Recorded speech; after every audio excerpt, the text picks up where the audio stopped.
we're live.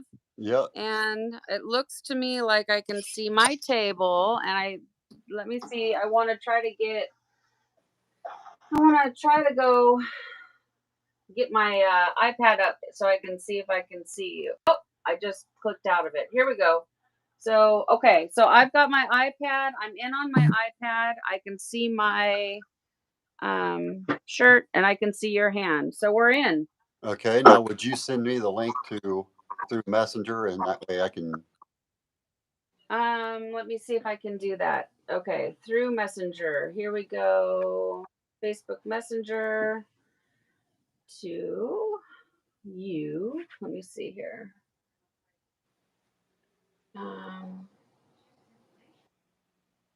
Is it going to let me pick you? Okay, there. It just says I just sent it to you. And then I'm seeing on my messages, Bonnie is asking to the live thing we're doing. So, Bonnie, I'm going to have to text her here. Go to YouTube. On my channel, it should pop up. All right. Did you get the link through Messenger, Scott? I did. Okay, now I need to go back to YouTube. All right. Okay, so I can see. There. Okay, Bonnie, you found us. Good. Marshall's here. Joy, Dave, Denise, Colleen, Lynette. That's what I'm seeing so far. So that's awesome. Another Dave is here. Okay. All right. So Scott, where are you at? Are you in and you got everything up in the way you need it to be? I sure do. Okay. All right. So, well, welcome everybody. This is going to be a lot of fun. I'm excited about this. Scott Walker is here with us. You guys know him from Rad Dyes. He does those amazing side fan folds and so many other things. So, Scott, what are you going to be teaching us today? Today, I'd like to do a double side fan fold. That sounds good to me. So All right. we'll have to center our shirt, put the sleeve inside the sleeve, and all that. So that's one thing that we'll be able to show people how to do. Okay. How many of you guys are going to be tying with us while we're here? I'm just curious. So, all right. So I've got my sinew puller and matching caddy set that we got from boredomwithjen.com. Scott, do you have yours as well? I do. Okay. So I'm going to set it off to the side though, so we can get going on the shirt. So Scott, this is interesting. So there's quite the delay. I can't actually see what you're doing real time, which I don't think you can see either. So why don't we start by centering our shirt? Do you want to explain? So what I do when I center my shirt, the first thing I like to do is get my shirt kind of pretty much straight to where I'm going to want it. Do you turn it inside out first? I turn mine inside out. Okay, I'm going to turn mine inside out then too. All right. So, okay, I've got my shirt turned inside out. So basically you're saying kind of like smooth out all the wrinkles and get it. I smooth out all my wrinkles. All right. I'm doing that right now. Gosh, I don't know. I can't see anything on you on here. Let's see. Like it's just all I see is your table. Are you doing stuff right now? Oh yeah. See, I see myself working. There's a delay, but I see myself. I don't. It's like I think my thing is frozen up. Kelly, can you see? Kelly says she can see both of us. Huh, this is so interesting. All I can still see on my iPad right now is my watered up shirt. I don't see anything. Well, that's no good. Huh. Okay, let me go out and go back in and see.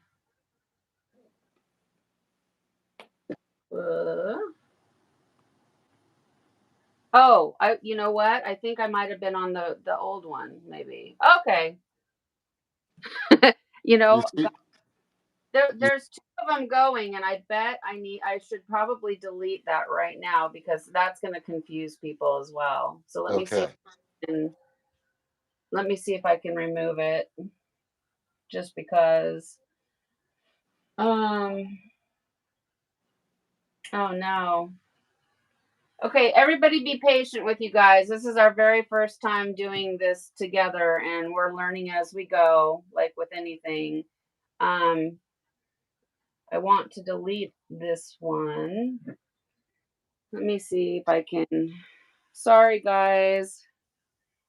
Having two up at the same time is uber confusing, and that's not good. Let me go here. And if I accidentally hang up on you guys, come right back because we are actually doing this. Scotty Thompson's in the house. Woo, Scotty! I'm wearing a Scotty Thompson original. I wanted to bring him along. Huh. Yeah, okay. Well, it's not at this time, it's not allowing me to edit or do anything. So let's keep on moving. So you can't see me at all then? Um Currently no, I don't, and I don't know what it is. I can you see me on your Oh second device? yeah. Yeah, Okay, absolutely. well, I mean, I can now. It's a little bit of a delay, but okay. All right. So my shirt is flat, your shirt is flat. Now I'm way behind you here. So let me Yeah, you go ahead let's and get get that. yours. Okay, so here we go. So like Scott said, you want to try to smooth out as many wrinkles as you can.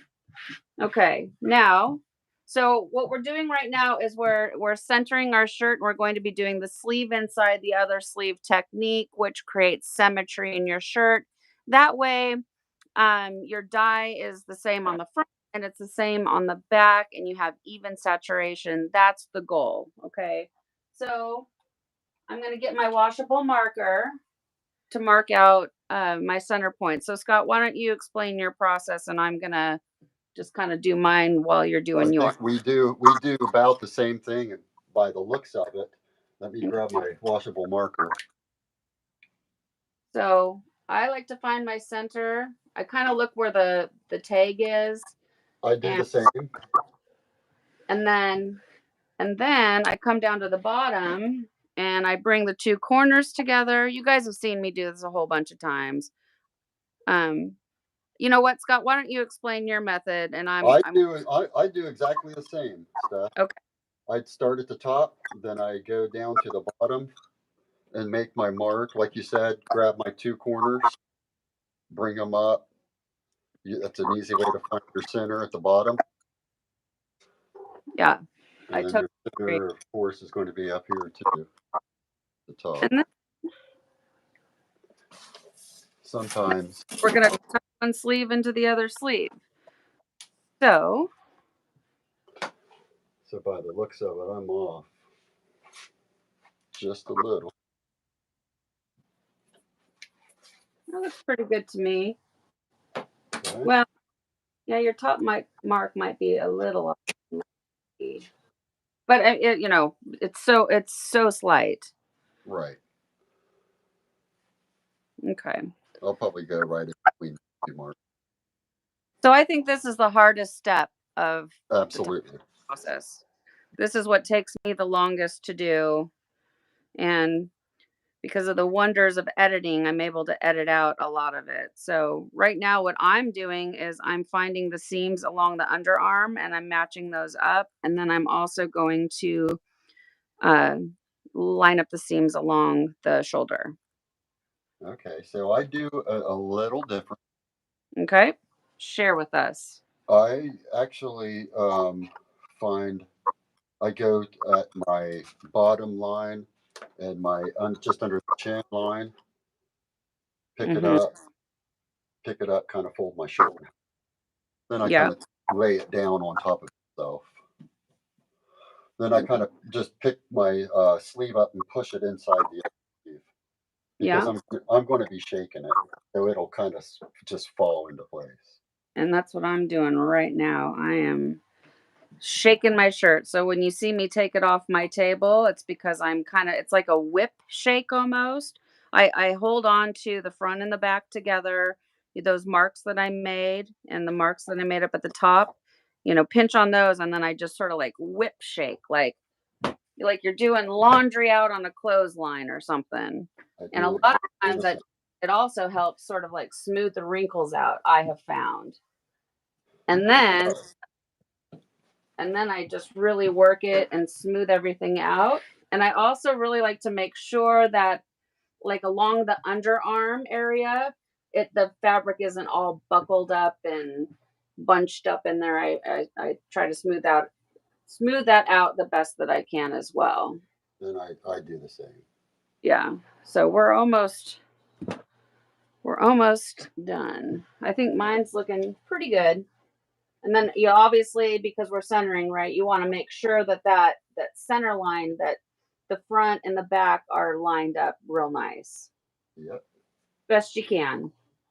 And you guys, this is the foundation for the tie-dye. You've heard me say that a bunch of times. So really take your time with this step.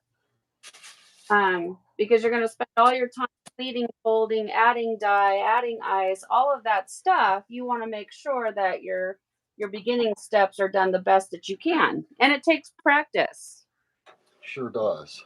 Wow, I can't believe how quickly I did that. Usually it takes me forever. Okay. All right. So Yep. your shirt is, well, you're okay. What is that tool that you're using there? This is a rifle cleaning rod, and I have two of them. I can stick it inside the shirt, kind of pull it out, and get all my wrinkles out. And I get a nice good crease in the center. Yeah, that's a really good idea to have something like that. I've Some heard of people using those the yarn rod, yarn sticks, or I'm not Yeah. quite sure the name of it. So I have my yardstick that I got from Ace Hardware, and if I need to, I can put it down inside there and sort of help push it out. This shirt centered up really nice for me today, but you can use yardstick to help. Um, what were we saying? We've seen Kurt Wallace, the guy that is known for inventing hot water irrigation and the Phoenix. He uses some type of a like a round dowel, similar to what I think similar to the mini blind twisty thingy. So if you got one of those laying around, that could also help. So Absolutely. okay, Okay, I have a question. Okay, we have a question here. right.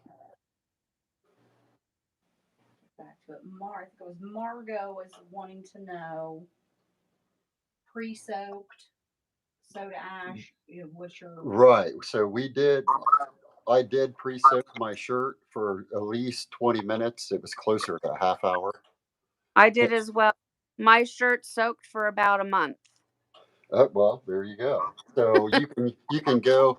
She went a month and I went 20 minutes. So Yeah, you want at least 20 minutes or longer.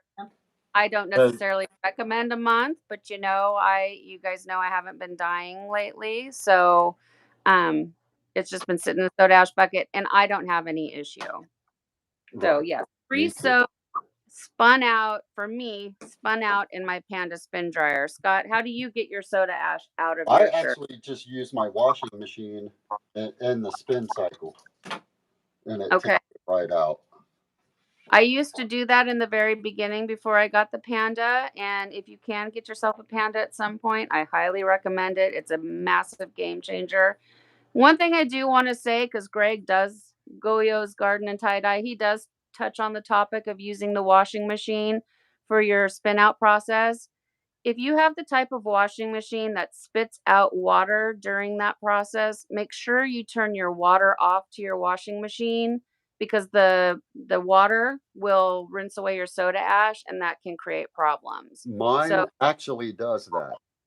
okay, So so you should what mine does is when I start it, um, I have to turn the rinse cycle off, and then it spits out maybe I don't know just a little a little bit of water, and I take a clean towel and take that water out. Okay. But Yeah. mine's just spitting out just a little bit because I'm able to turn the rinse cycle off. Okay. Well, great. Yeah, it works Uh, for me. we Yeah, just want to make sure that we're not diluting the soda ash soak, because diluting that can lower your pH of your shirt. These are just things to think about, things that I don't talk about because I'm not using my washing machine anymore. So just be aware, a little bit of water, like a tiny bit of water, probably not an issue. As you see, Scott's shirts turn out beautiful, but you definitely don't want to be rinsing away any of the soda ash to lower the pH. So that's something that I have wanted to tell Greg to point out. Okay. all All right. right. And then one thing we noticed last night when we were centering our shirts, we had Uh-huh. we had them back. You had yours one way, and I had mine another way. On this fold, it doesn't quite matter. I agree. Whether so what he's talking about is whether your sleeves are facing to the right or to the left doesn't affect the final outcome of the shirt. It just is what it is. We both have our shirts with the top of the shirt up. So right now we're looking at the top of the shirt, and this is the back of the shirt as we're doing our pleating. Right. So, all right. So what do we do next? Where do we go from here for this double fan fold? So, are there people working with this, Kelly, that you know of? It doesn't look like many said yes to that. Okay. So there are at least a couple that are working with us. Oh, that's awesome. Are they about where we're at? I don't want to get too far. Well, if do we need to keep going? Is everybody up to pace with us? I think we can keep going. I Okay, think they'll be right behind us, and we're going to be bantering and all of that. sure, I mean, I don't want to go ahead too far, but for those that maybe are just watching, I don't want to lag too behind and make this extremely boring. Oh, sure. hey, you guys, just to give people 1 second to catch up. Oh, I'll be right back. Give me 1 second here.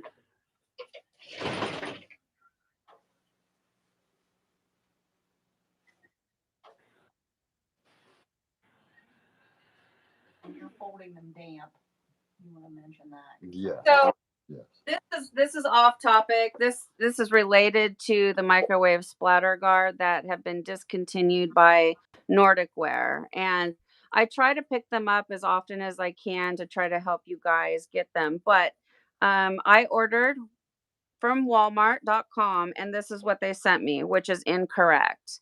So something that I wanted to touch on with you guys, when I was communicating with Nordic Wear about bringing back the microwave splatter guard with a hole in it, they said that I would have to personally order tens of thousands of them in order for them to bring it back. But they're always taking recommendations. So I think if we start a letter writing campaign, maybe we can convince them that there's a market for them, and maybe they could do some like limited numbers. But I just want you to know I try to get these for you guys, and I just can't. They're discontinued. So if you're following the links in my videos, I'm sorry, I've got over 400 videos, and it's just really difficult to go and erase and get a good link on all of those. So I am sorry, okay? And if you guys don't know what I'm talking about, this is a microwave splatter guard with a hole in it. And you can see here that it does not. Okay, moving on. Okay, let me set these down. All right. All right, Scott, you're leading the way here. What's the next step? Okay, so what I usually do is I go under the armpit a couple fingers down from the armpit. Okay, so I'm going to turn my shirt because we're making a double fan fold and we want the arc to go this way. So we're going to be going from the underarm side. Right, because if we went on the tag side, we would be making a circle. Center burst, Or exactly. yeah, center burst. We don't want to make a center burst. Or it broke up. I didn't hear what you called it, but yeah, the pattern would change directions. For what we're doing, make sure you go from the underarm side of your shirt. All right, now where is my kite string? Okay. Okay, it looks like I'm really behind on this delay here. Okay. So, what do you use? Kite string, sinew? I'm actually using a long piece of sinew. Okay. So, I just wrap my kite string around the shirt. Okay, now so we're going to come down, what'd you say, 3 fingers? Yeah, 3 fingers down from the armpit. And I make it just a little dash. Okay. That kind of gives me a good starting point. All right. I'm looking here to where you made your mark. I'm going to do that same thing than mine. So I'm just kind of eyeballing it. I think that's maybe I think mine's about 3 inches down. Okay. Okay. Yeah, that's about right. And then how far out do you go for your first I'm going to try line? to just go halfway out the shirt. Okay. Are we creating only one line? Let's just create 2 little lines. 2 lines. So you go out halfway? Yeah, let's go. Yeah. I can't see you. Yeah, I mean, that's the part. I can't see what you're halfway. Play. So talk me through it because I can't see you. I mean, I can after about 20 seconds. So have you drawn your line on already? Is I'm putting my finger with my string and going out half the shirt, maybe just a little way half out past the shirt, and I'm drawing a half of an. I can see now. Okay, so I'm going to do the same thing. Okay. Okay, that's my first line. It comes up and around the. All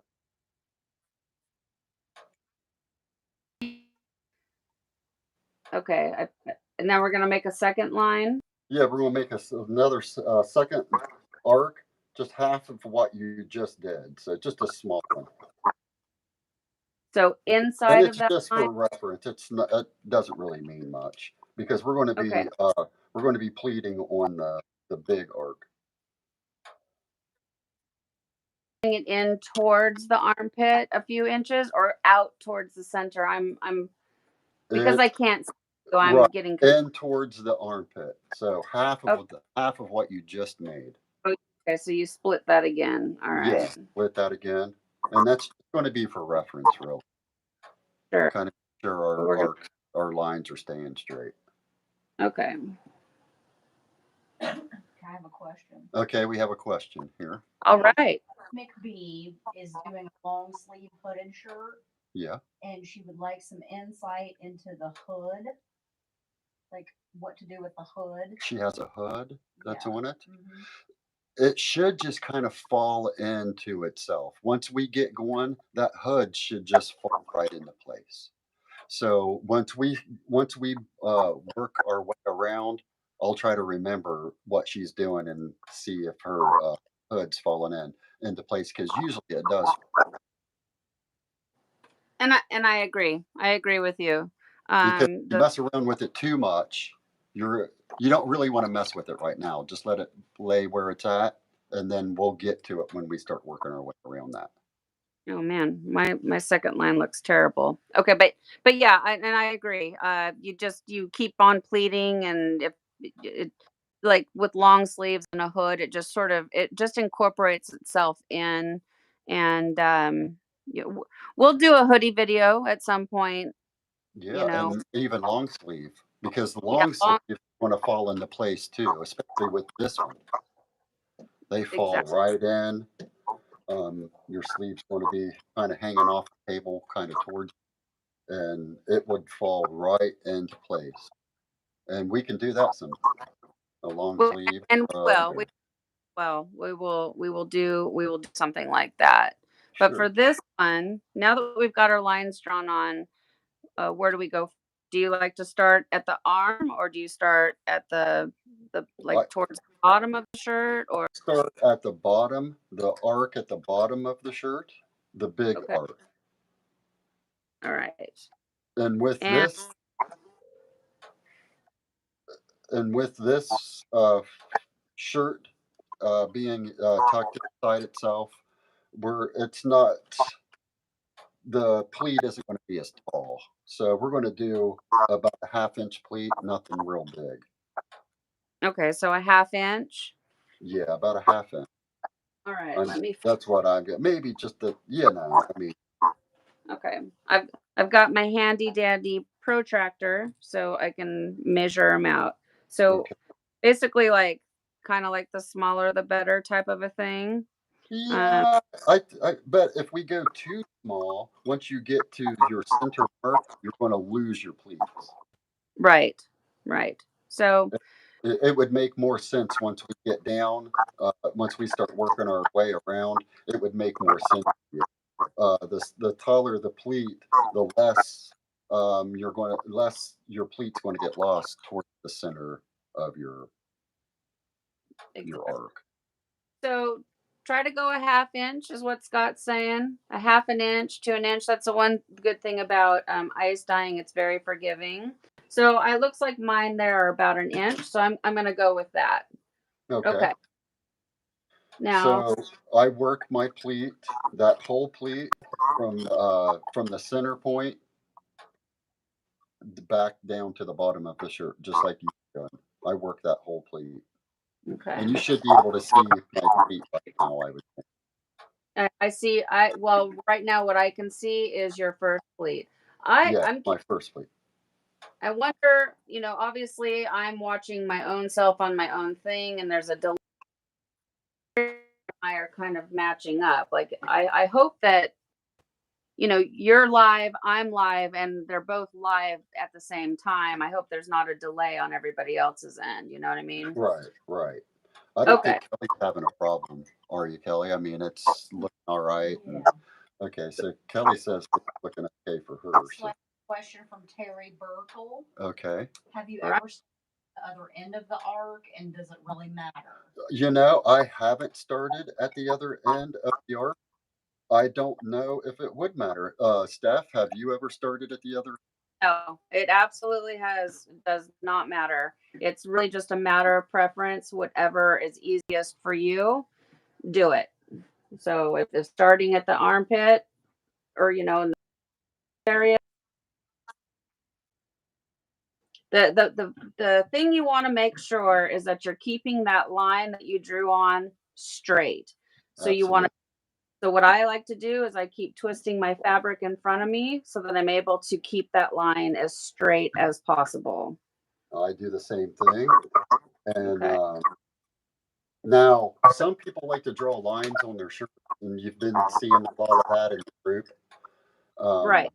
if you do draw lines on your shirt and arc, your arc isn't going to be a straight line because I have done that before, and it kind of messed with me there for a minute. Okay. But Try that. we're making a straight line. If you draw lines on your shirt, you need to follow the lines on your And shirt. what you're referring to,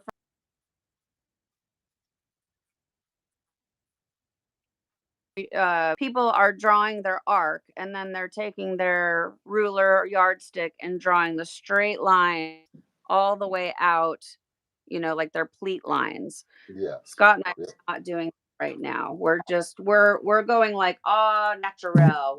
Yeah.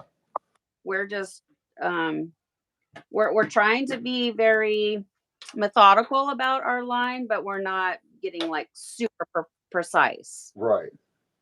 Absolutely. And what I try to do with my current pleat, I make my current pleat exactly the same way as my last pleat, basically. Exactly. So I'm Good. keeping the tops of my shirt, or the mountains. You have like your mountains and your valleys, or however you would want to say it. Yep. I keep my The top of the feet, they're all the same height. That yeah, is they are. you want to have them all right? Like right now, mine are a 1/2 inch, and they're not perfect, but they're pretty close to flat, all the same height. Right. And And with a having couple your shirt, and with having your shirt centered in, like sleeve inside a sleeve, it's a little thicker. So your line is not as easy to keep straight. But when we get to the end, I can show you how to straighten all that up. exactly. Now, of course, you want to try to keep it as straight as you can, but there isn't a way that I can show people because my first couple pleats kind of fall down a little bit. Like they start wanting to move towards the center of my center fanfold, the center fanfold. But Okay. it's easy to just move it back whenever we get to that end. That Okay, get I've to got a the few end. questions. Okay, I have a few questions. Okay, Sherry would like to know, do you find that your pleats get really tall at the end, at the Yes, bottom of the shirt? yes. The pleats, I your agree. pleats are They going to do. get taller at the end and shorter at the bottom, or shorter at So the center of the fanfold. Okay, and then one that 100%. size So shirts. Okay. you want to start for this type of a fold. I have found that if you start farther away from it, helps keep the back pleats shorter. So if you start really close to your center, they're going to be super duper tall. But if you go Right. out a ways, it helps keep the pleats shorter. That's a great question. Very good question. So what Yes. I've done here is I've just temporarily added a rubber band to hold mine in place until we move on to the next step. Okay, we're getting a lot of questions. So can I read them? Yes, and we have some more questions. Okay, what size shirt are you doing? I'm doing a large shirt. Steph, what size shirt are you doing? Gosh, we're broken up. So the question is what size are we doing? Yeah, what size shirt are you doing? Okay, so I'm doing a medium Gildan ultra cotton shirt from jiffyshirts.com. And I'm using a large Gildan Ultra Cotton, and they're from Okay. jiffyshirts.com or jiffy.com too.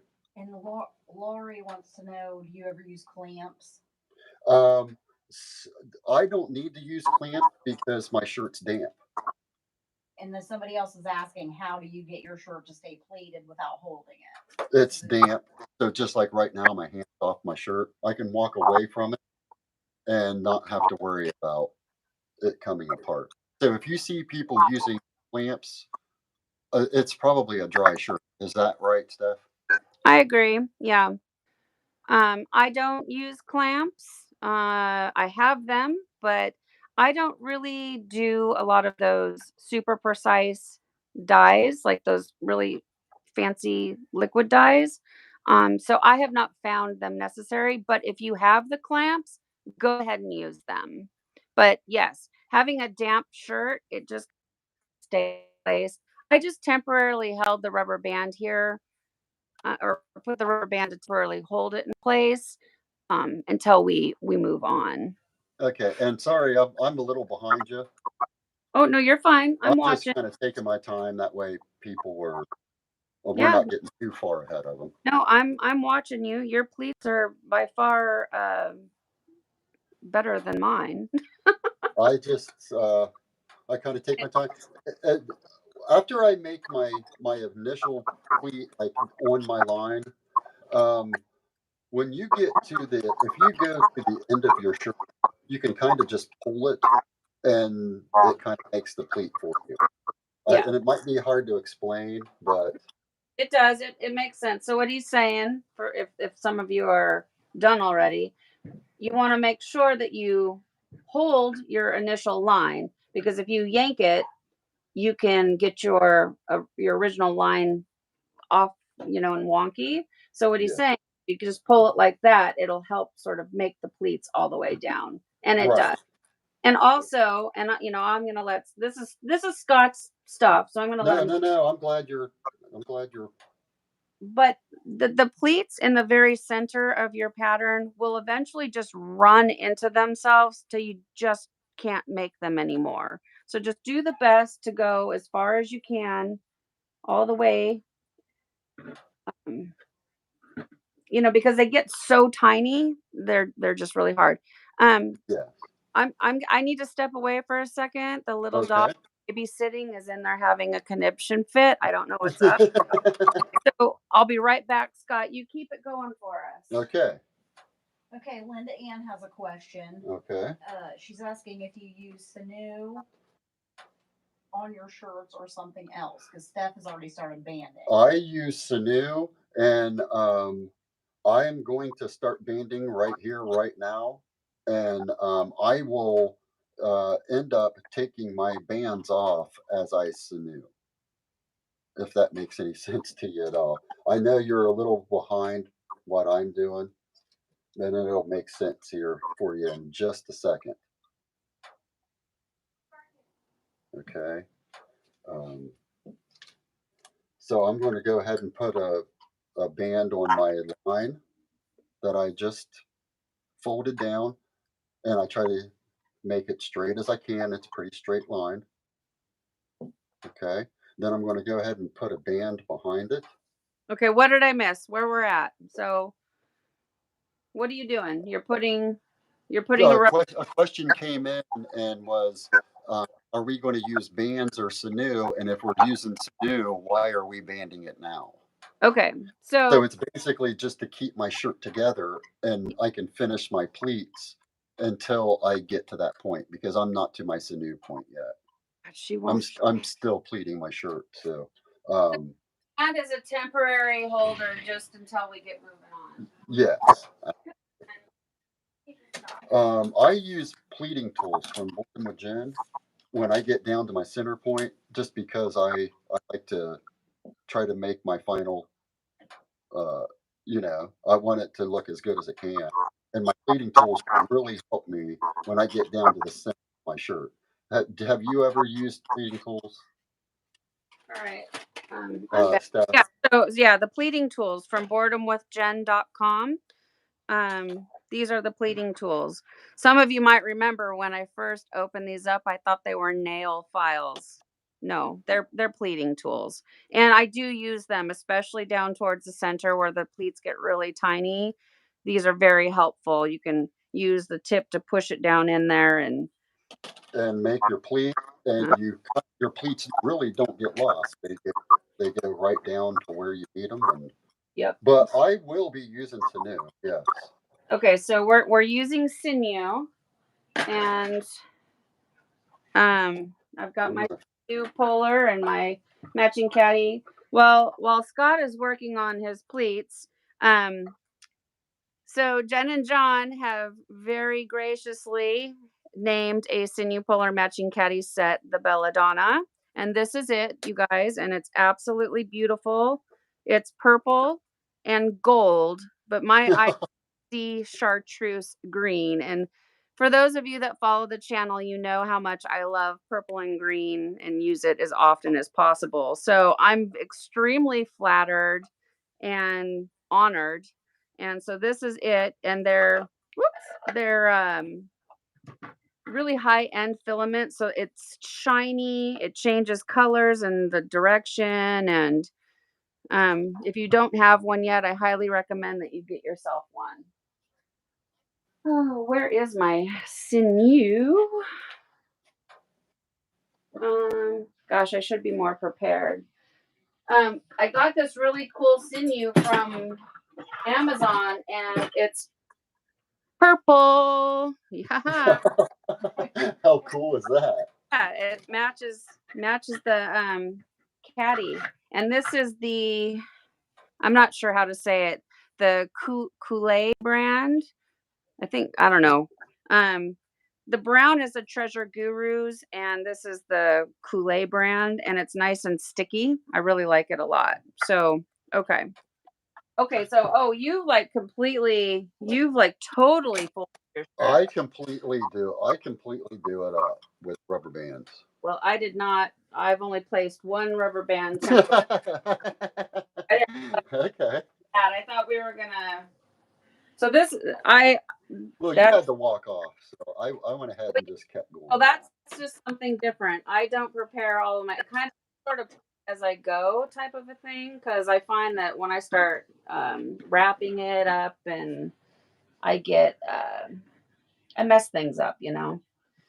Right. So and also, I don't know, you guys don't know this probably, but Scott and I are both left-handed people. So I don't know if this looks backwards to you guys or not. I've always wondered if you guys, what I'm doing looks backwards because I'm a lefty. I'm a lefty myself, so we probably are matching right up. Yeah. That's a fan, Scott. Yeah, so that's, I was just showing how it tapers from, it tapers up. So it just kind of looks like a big wedge. If you turn it on its side, it just looks like a big wedge. So it gets, you know, at the center of the fanfold, it's skinny, and then it gets thick as you go along. Yeah. And we're doing one continuous pleat from start to finish, correct? We're not adding any. Right. Yep. Okay. Well, I can tell you right now, for me, I need to start wrapping it because pleating it right now, they're so tall. How tall are your pleats in the back? Mine are My pleats right now are almost 2 inches tall. they're pretty close to that. Okay. But I tell you, most of my pleat, or mine are an inch and 5/8.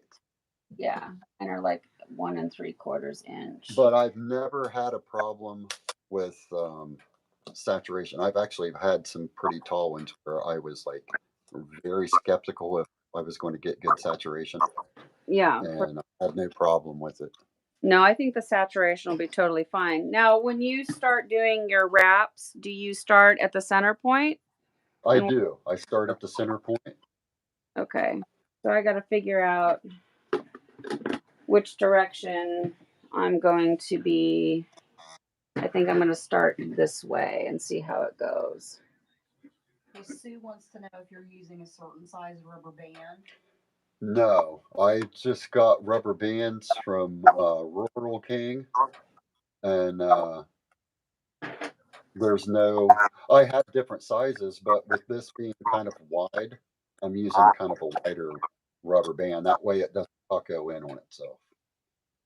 And for me, rubber bands, I went into my, I've got this little container of miscellaneous, picked them up at Fred Meyer's and then just throughout the years, whatever. Since we're wrapping it with sinew and not doing rubber bands, mine are just, they're just, I don't know what size they are and they're just temporary. So I just grab whatever fits. Okay, so here's the thing, you guys. I mean, if you're wanting to do Scott's method for this, you know, you're going to want to use the sinew to try to get the same results. If you don't have sinew, you can use rubber bands right now. Sure, absolutely. You do not have to use the sinew. Your results will look a little bit different, but you're still going to get a beautiful shirt. So sure, you're going to get a great flow. Yeah. You should, as long as you incline it, you know. Yeah, so go ahead and just use rubber bands. Use, you know, if that's what you got, use it. Or kite string even. Kite string's also going to give you the same results as the sinew because the sinew is a wax covered string, which is a resist, holds back the dye. We're not going to be tying it really tight, but I'm going to let Scott explain that. But even with kite string, you're going to get a different result. So just use what you can. Okay, so Are you about ready for sinew? Yeah. Oh, yeah. I am because I mean I keep on with this, but as I go, I need to fix it as I go. So. Okay. What I like to do with my, I mark my lines out. I mark them out about 3 inches apart. Okay. Every 3 inches. Right. Now my first line that I'm going to make is only going to be about 3/4 of an inch. 3/4. Reason being, if when I open my shirt up, if I went 3 inches, it's going to be like a 6-inch line. You know what I mean? Totally. Okay. So I make my first line's just going to be the little nub in the center, and it's only going to be about 3/4 of an inch. All right. So I'll go ahead and grab I have just a regular old school ruler that I use. That was only 2 inches. I've already messed up. So here's 3, and then from there we're gonna do 3 inches. Okay, and then from there 3 inches. Okay. So my shirt ended up being a total of 12, 19 inches. So mine actually ended up like kind of perfect. Mine's kind of perfect. With my 3-inch mark. Yeah, mine. Let's see, how big is my shirt overall? Mine is about roughly 18 inches long. So I drew on, let's see, 1, 2, 3, 4 3-inch lines, and then the one at the beginning. Okay. All right. Okay. So now tell us how do you wrap your like your sinew? Like how tight are we pulling it? What are we doing? I start with a cinch knot. Now you don't, right? You just start with like a couple wraps and pull it. I don't, but I mean I can. No. I want you to do it however you want because it doesn't matter how you start. No, I just like to do a little cinch knot just because it's easy. Yeah. I mean I can. I don't, but I certainly can.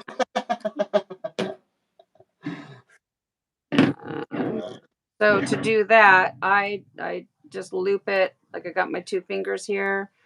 I kind of bring it over around and then grab up that the long part and a little loop. That's how I do it. That I do about the same. All we're basically doing is tying a square knot around the line, basically. And when I do my wraps, I only wrap 2 times all the way up the shirt. Okay. Because I don't really want resistance. And at what type of tension? Is it like I stop pulling as soon as those 2 lines sink together. Okay, so I'm not pulling real hard. Okay, just to hear it. Right. So I'm just kind of like I said, I'm not really getting resistance. I'm just getting the die to stop moving. Okay. And then it'll start moving again until it gets to the next line and stop and then start moving again, which will cause kind of a feather-like look. Okay. All right. So I pull, nothing real super hard on my first one. And I use those little baby rubber bands. And the very just after, it kind of helps me keep my pleats. My pleats don't get lost. Okay, it doesn't fold in on itself, basically. So I've wrapped it twice. My nub, I wrapped it twice, and then pulled it towards me. And now my line is basically underneath the shirt, and I'm just going to go at a 45-degree angle up to the next line. So you don't have to cut your line or anything. You can. Mine's on top, like my slat. Your line's on. Well, my slat line's across the top of it. Yeah. Okay. Well, let me see. Well, I start with it on top. Okay. Well, but then when I go to pull my line, it's going to be on the bottom. Okay, do your next line so I can see what you're doing. Okay. And oh wait, I'm 20 seconds behind, so keep going. Let me see. All I see right now is that you in your first line.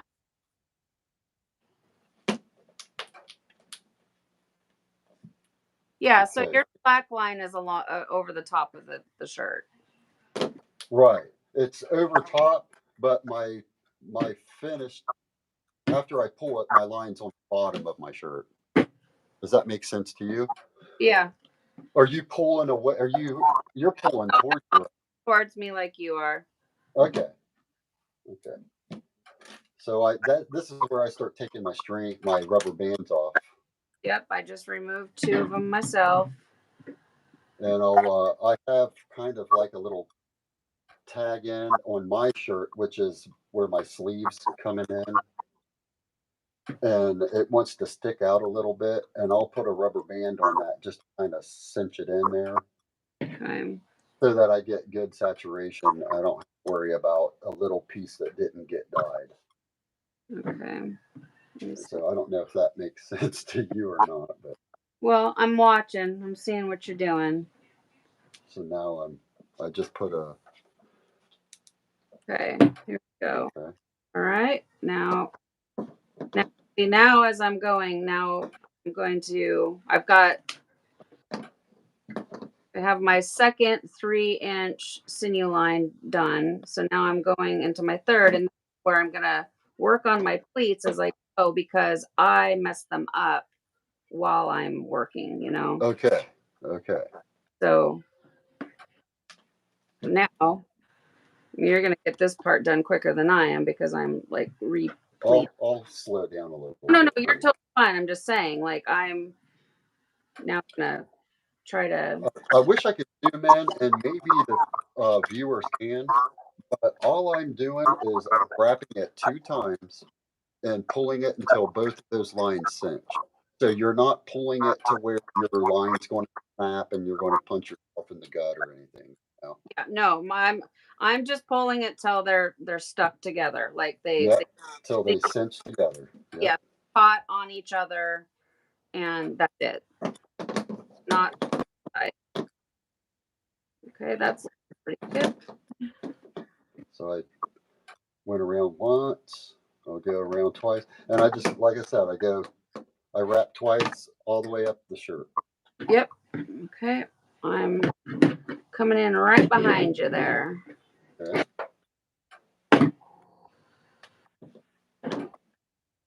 Okay. See, we're concentrating. We're getting quiet. That's right. Okay. So, I'm curious, for those of you that are talking with us, what colors are you going to be using for your shirt? Scott, have you decided what you're doing for yours? Not 100%. I think I'm just going to use one color though. Yeah, I think I am too. One color dye. Just to kind of show everybody that you don't have to throw a bunch of colors at a shirt. Yeah. You can if you want, of course. That's beautiful. I do, but there are times where a lot of times where I just use one color. I don't need to throw colors at it. I just find that, if you can use one color and get all that beautiful stuff that you're creating, it's why not? More bang for your buck, Absolutely. Okay. Now let's see here. Yeah, these are so tall. Okay. All right. I think I've got one more to go here, and I'm done. Me too. I just finished. Okay. Well, I'm right behind you. Okay. Do either of you use chopsticks or dowels to keep larger size shirts flat while wrapping sinew? Did you hear that, Steph? No. What was the question? Do you ever use chopsticks or anything like that to keep it from tacoing? Well, you certainly can. You can. I never have, just because none of my folds are that wide. Yeah, I haven't. This is about the widest I go, which is almost palm. So it's almost as wide as my palm. But yeah, I personally have not done that either. I know what you're talking about. You're talking about LSD, and he uses those. Here's the thing with tie-dye: use whatever you've got and whatever works. So yeah, if you're having shirt buckle up on you, if you can get it flat with bamboo chopsticks, whatever, go for it. Okay, so all right. Audio. Okay. So there's feedback on the audio. Not much I can do about it. What? There's feedback? What? On on my audio. Oh yeah. Well, you're breaking up every little bit here and there. Okay, so this is what mine looks like. Wait a minute. Why do I have a... Oh, what's the back of yours look like? Show me again. We've got this. That's the back of mine. Back of it. Mm-hmm.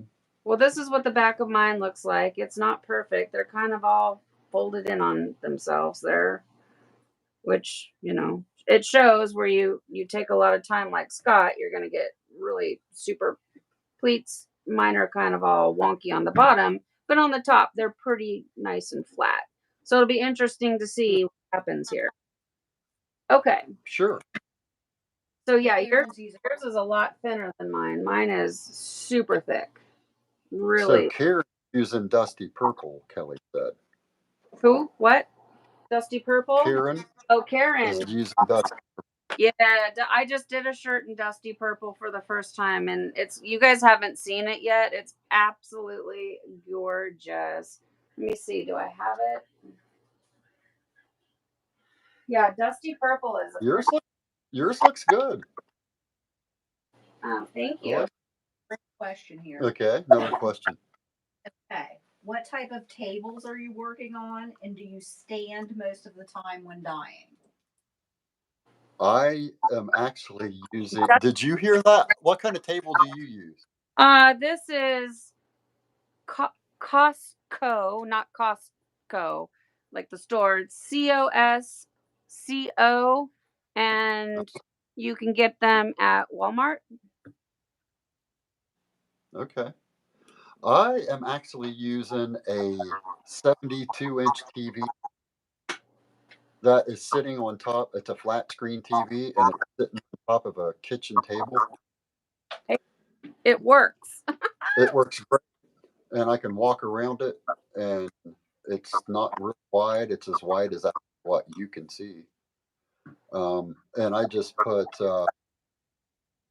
contact paper on top of it, just for the glare. So yeah, you can tie and dye on any surface. This is like it's a picnic table, you know, just a foldable picnic table. And you guys have forever seen me dye on a white table, but I found a black one and I wanted to just be a little bit different. So coming in this new year, we got a new look. All right. That's so right. okay, That's I good. really tied up and I'm ready to go. What are we're obviously it's time to add the dye. How are we gutter dyeing it? What are we doing? I'm going to use a gutter. I think if you only have a rack, it would totally work. But you'll have to make like an ice barrier. Yeah. If you're doing a rack, you know. So you totally can rack dye your projects if you don't have a gutter, and if you're brand new to tie dyeing and you're wondering like what are we talking about, this is gutter that you can get from your home improvement store. I got mine at Lowe's. They come in 9 or 10 foot strips, and I used a Sawzall and some help, and I cut it down into manageable size pieces. And what's really great about having the gutter is it holds all of your ice for you, and it kind of creates like a muck dye in a way, because the flat surface underneath it creates interest in the project, because as your dye is flowing down, you know, it can leave like nice dark lines. Do you agree with that? And you know, Absolutely. Kind of it's not a muck dye, but it creates cool interest. If you don't have the gutters, you can rack dye your project just the same. Put it on a rack, build yourself some type of an ice barrier, and you know, same difference. Use whatever you have. But Scott and I will do another project at some time where we do only do a rack dye and show that. But for the sake of what we're doing today, we're using the gutter.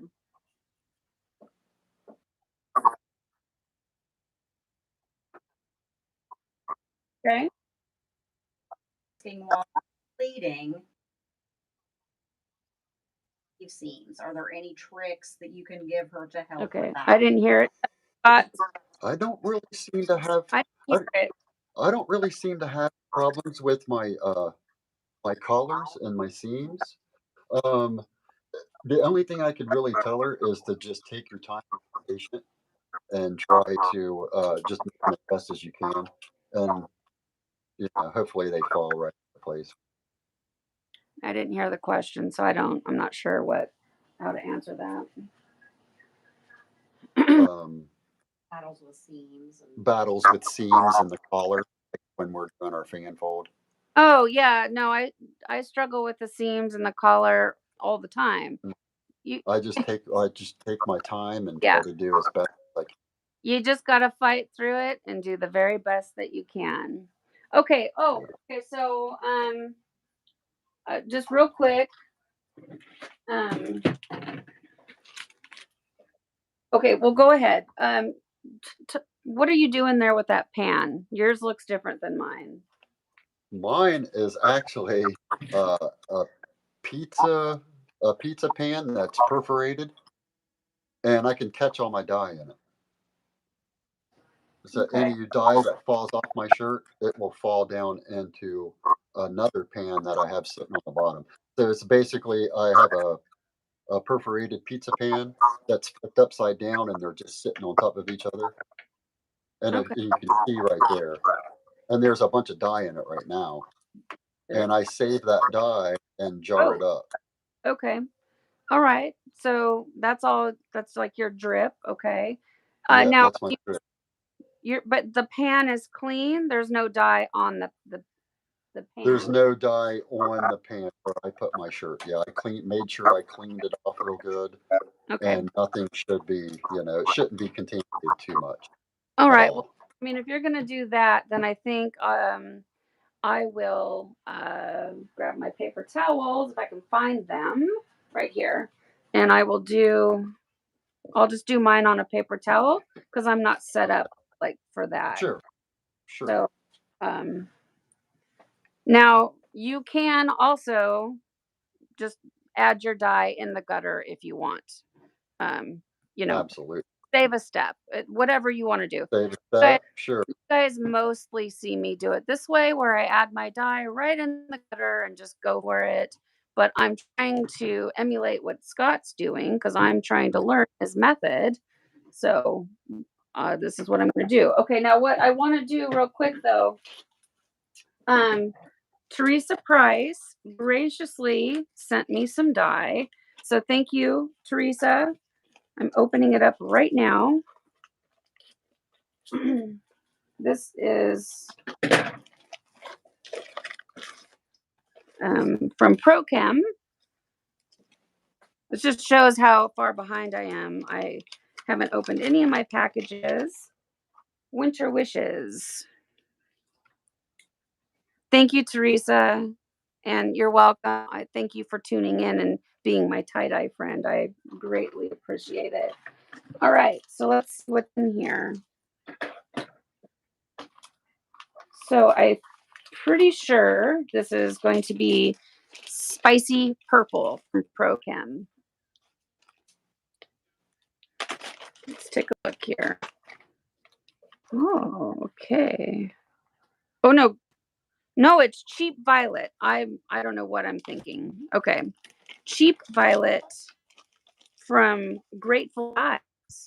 Okay, which I have never used Grateful Dyes before. Do you guys know? One time. Does Cheap Violet split? Does anybody know? I don't know why I was thinking it was going to be. I don't know what I'm talking about. Thank you, Teresa. I appreciate it. Awesome. Have you used Cheap Violet? No, Scott? I haven't. Okay. The only Grateful dye that I have is Busted Black, and I love it. It's a great color. Yeah. Margo was saying it does split. Margo says it does split. Okay. It splits. Well, let's go for it. Okay.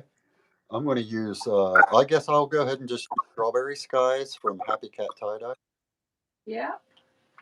That's kind of been my go-to here the last couple months. So we'll go into we'll go ahead and do it again. And I think I'll give this shirt away to one of our viewers.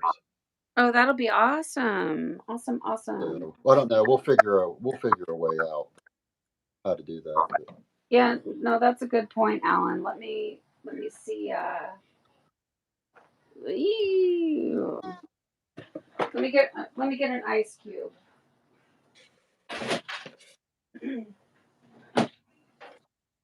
All right. So you're going with the single color of Strawberry Sky, which is an absolutely beautiful color from Happy Cat Tie-Dye. Amanda Angel. She makes her own colors and they're super amazing. Okay, let me see here. So what I'm doing right now is I'm just going to put a little ice on a napkin and I'm just going to put just a little bit on top of the ice and see what it does. Because I do want to get quite a bit of splits is what I'm looking for. And I have a whole bunch of Strawberry Sky projects that you guys have not seen yet. So I don't want to do that right now because I've got like 5 projects to show you. Sure. Let's see. He is wanting to know what you mean by split. Flakes of each color may be better used as a liquid. So he's wanting to know what you guys mean by splits. So, Steph, what do we mean by splits? So the components of the color. So whatever it takes to make the color, when you use ice dye, it will break it down, and those components will show and give a lot of beautiful contrast and interest. So with ice dyeing, you want a color that splits. With liquid dyeing, it makes it a true color. And for ice dyeing, we don't want that. I mean, a true color is beautiful, but I want to see those component colors show through. So my this cheap violet, was that what it's called? Is looking just very blue, which is beautiful. I'm gonna grab a couple more ice cubes. Okay.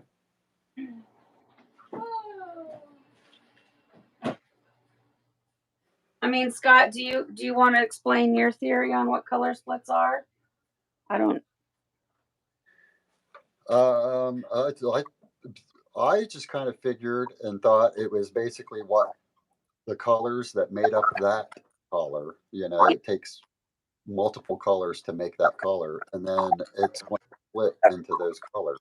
Yeah, I mean, that's exactly right. The component colors, whatever colors it took to make it. So turquoise, fuchsia, yellow, whatever, it'll break down into those. So I think for this shirt, I'm definitely going to go with the spicy plum because already I can see spicy plum is throwing out some greens and some oranges, and that's what I want to see on this shirt. I want to see those different colors. So, okay, that's what we're doing for this one. All right. So now when it comes to dye placement, where do we place the dye? okay, so I'm going to be placing the dye on all of my. As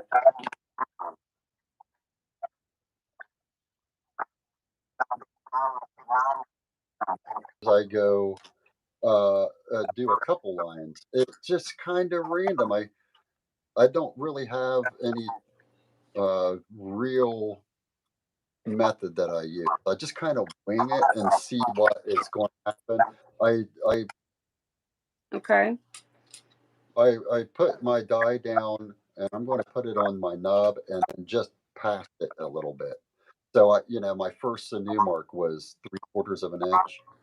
I'm going to cover that whole nub and then just past it about 1/4 of an inch. Okay, so I'm going to copy you, and since we have a 20-second delay, I'm going to be a little bit behind you so that I can copy what you're doing. And Okay. for me, I'm using the spicy plum from Pro Chemical and Dye. My first time using it. I just opened it for the first time. So I'm excited. It's a gorgeous color. All right. I love it.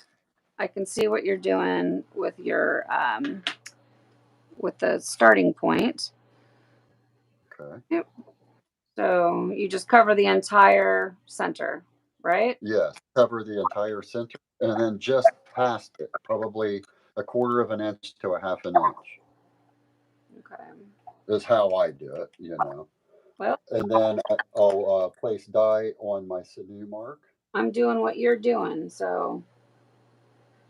And then I'll do 2 lines in between each mark. Okay. So. And I can't really say how much I'm actually using. Oh, I just do kind of a light covering. how far back did you say from the nub?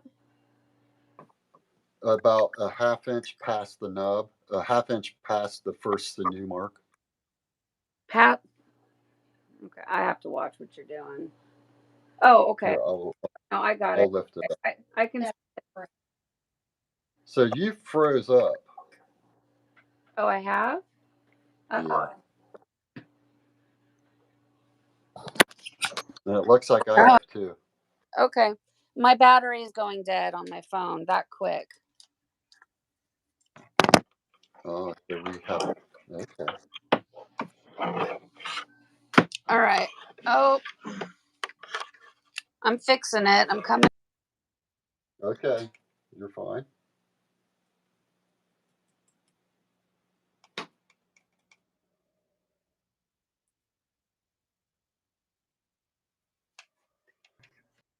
All right. Well, I'm still here, so Okay. I hope that can you hear me? I can. Okay. Oh shoot.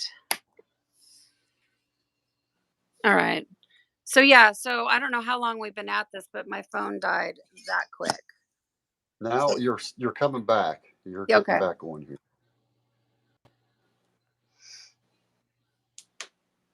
I'll wait for you.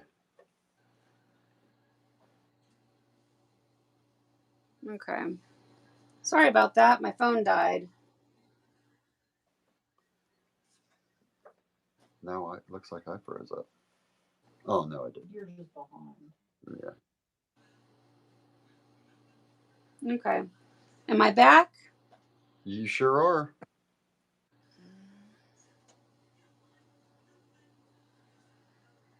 Okay, so I did 2 lines in between each sinew mark, evenly spaced, because we're going to incline that, and that dye is going to cover the whole shirt once it starts doing its thing under the ice.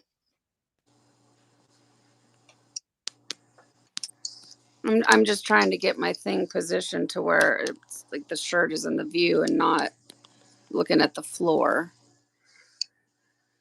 Okay. All right. So okay.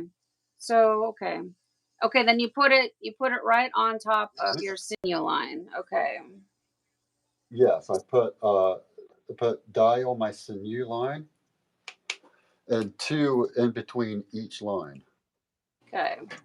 Sinew line. So sinew line, then 2 lines, then sinew line, then 2 lines, and just kind of keep going like that. All right.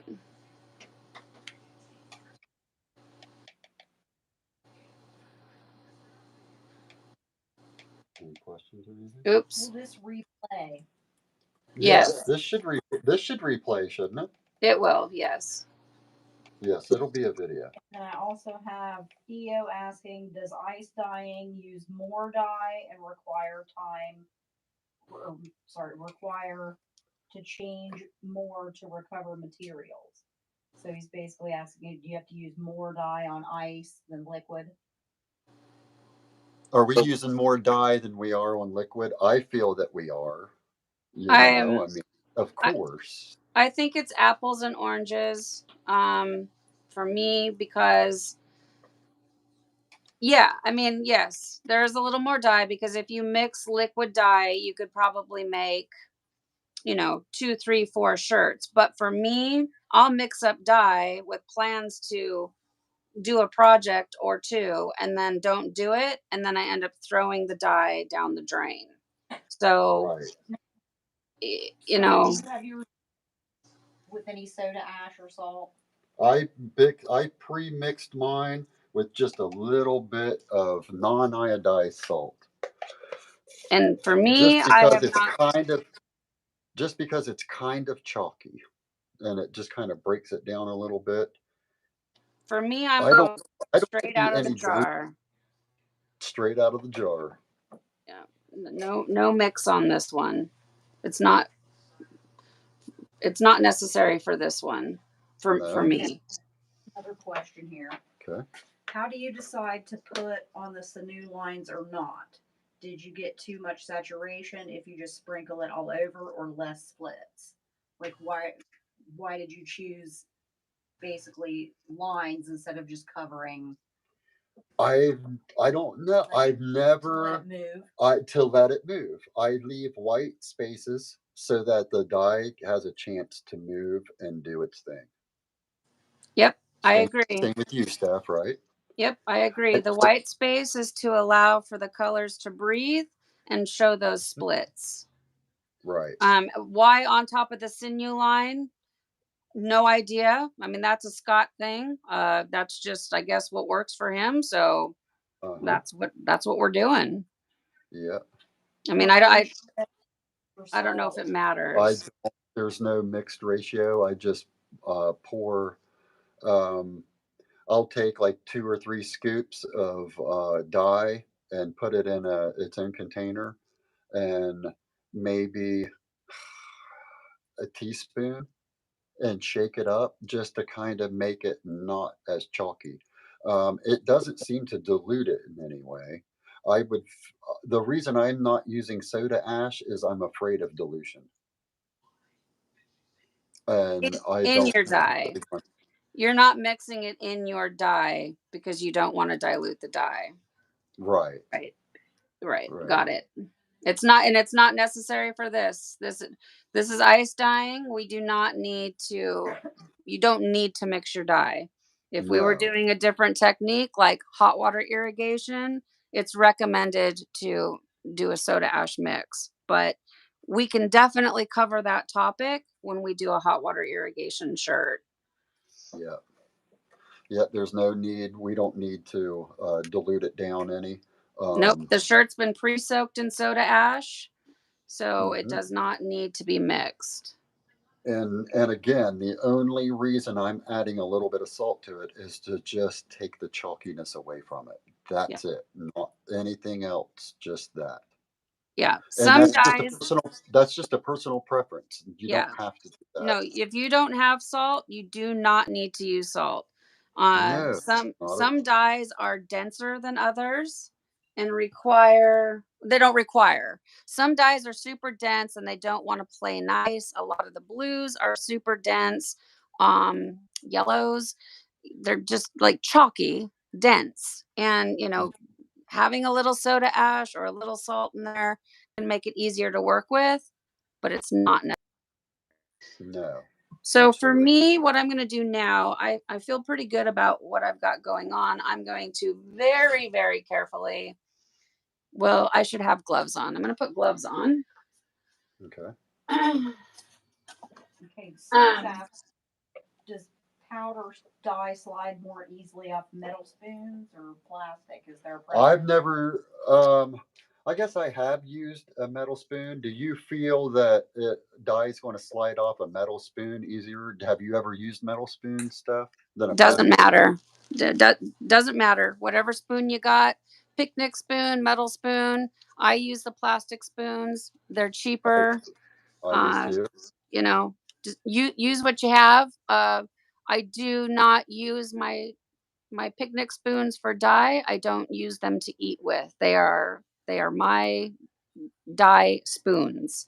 And the reason I use them is basically because you taught me that. I mean, I watched your videos and you said that you used picnic spoons and you would put them in your dishwasher and wash them. And yep. put And them back out to use. I'm yep. sure you've had the spoons for a long time, right? Yep, I'm working on the same box of spoons that I've had since the very beginning. These little pink spoons I got from Baskin Robbins. I paid a girl $5 to take her whole container, like on the counter, of pink spoons, just because pink is my favorite color. And Walmart, I got my spoons at Walmart. Let's see. Here, I can show you. I just got a box of great value spoons. First box, I think I've broken 2 in all the years. So,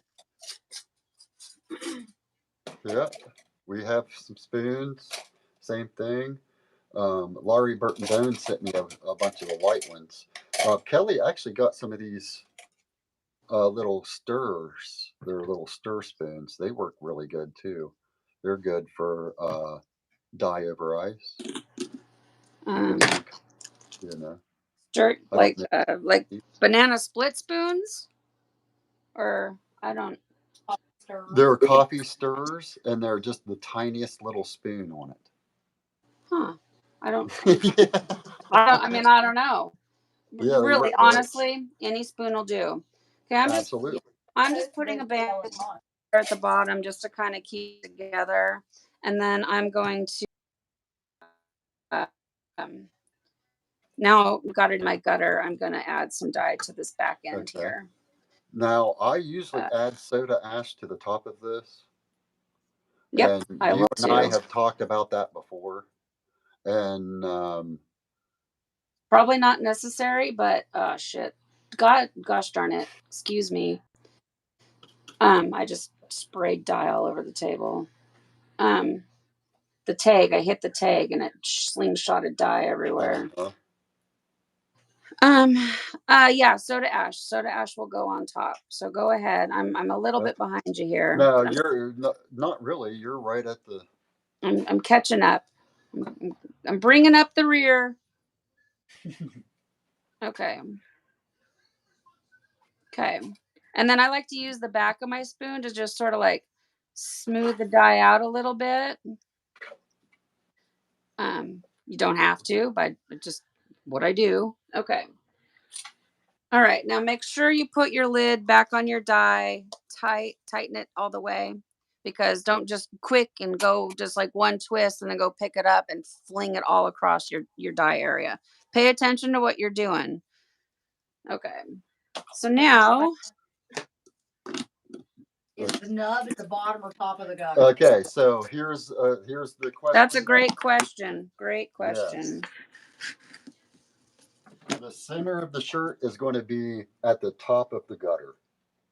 We want our flow from the center of the shirt to the end of the shirt. So, yep. So our knob is going to be at the top. The top of the incline. Look at all those colors. Turquoise, pink, yellow. Those are the splits. Okay, yeah. So the nub is going to be at the top of the incline. Right. Okay. So I need to go grab my container, and I'm also going to be grabbing my ice. Me too.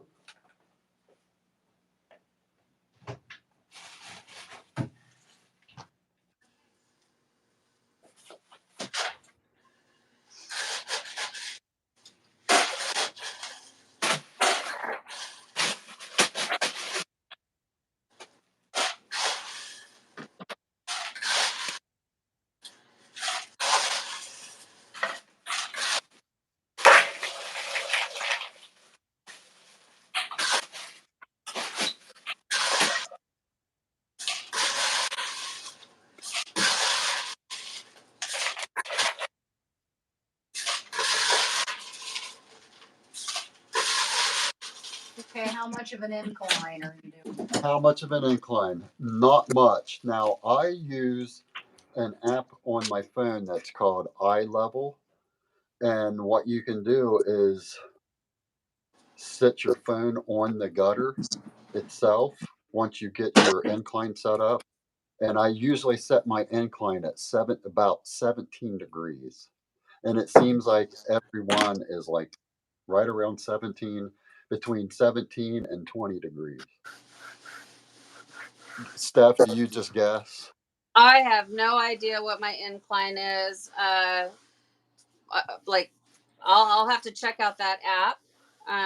Yeah. I just guess. Yes, I just guess, and I'm gonna measure my tote and just see, like, inches wise, how tall it is, and see if that could give us an answer. Now, before I set my tote down on my dye table, I like to clean up because I don't want to set my tote down in any miscellaneous loose dye that I've just placed there. Because I batch indoors inside my house where it's 70 degrees or higher. And I don't want to set, dye on the tote and then take it in the house and contaminate and make my house dirty. All right. So let me see here. Let me measure how tall my tote is because I've always been curious. So it's 6 inches tall, which that's a pretty steep incline. I think it'll be fine. 6 inches. How tall, how steep do you think your incline is? Not in degrees, like guess. Mine's not tall at all. Maybe 3 or 4 inches. Okay. So what I do is that's too tall. I will take something to place down in the bottom. Absolutely. To elevate. Raise it up. So this An app called Eye level. Eye level is the name of that app.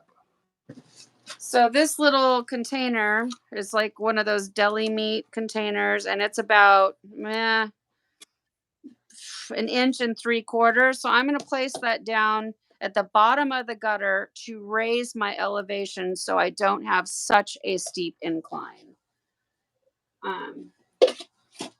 Also, what I like to do is I like to place something down in the bottom of my gutter to hold back the ice. That way I don't have to fill the entire gutter up with ice. So I usually use foil, and I don't have any foil right here right now. For those of you that watch the channel regularly, you see me do multiple projects where I use foil to protect my projects. And so I just reuse that. What I'm going to do right now, this is from Goyo's Garden and Tiedye, his tip. I'm going to use one of my silicone cake molds to create an ice dam down here at the bottom. Let's see, which way do I want to do it? I think I'll do it like that. And I'm going to use clothespins to just hold that in place. Sure. I just use tape on the bottom. And since I'm inclining it's not very steep, I don't really have to worry about ice avalanching, because it's not, it's only 17.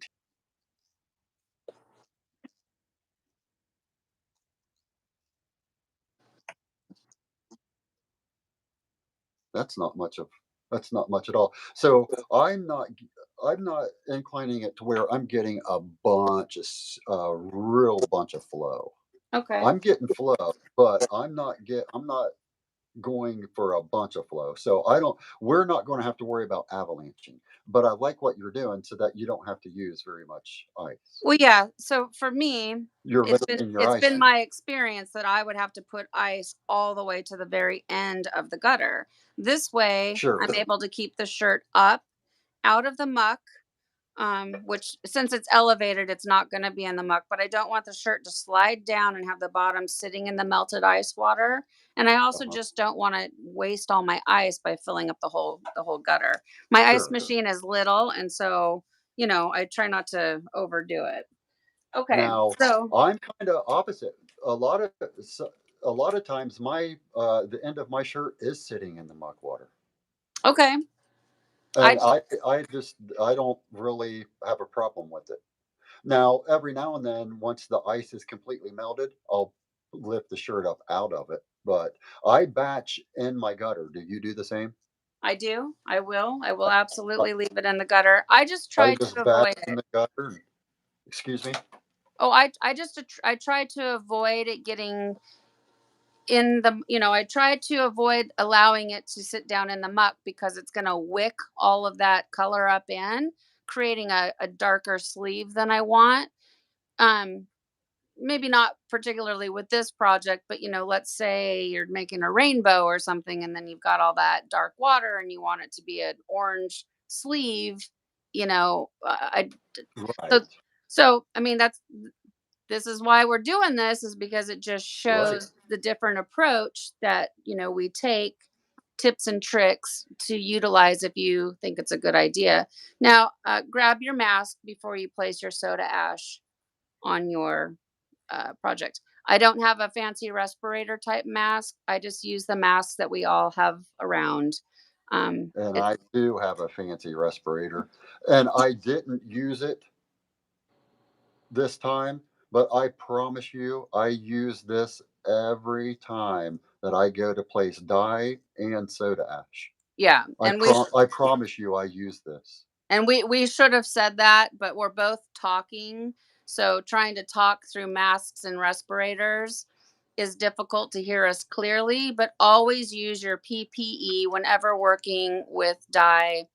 Um, and we're also all adults, so you do whatever you want to do, but I Sure. recommend protecting yourself from, floating dye and soda ash. Right.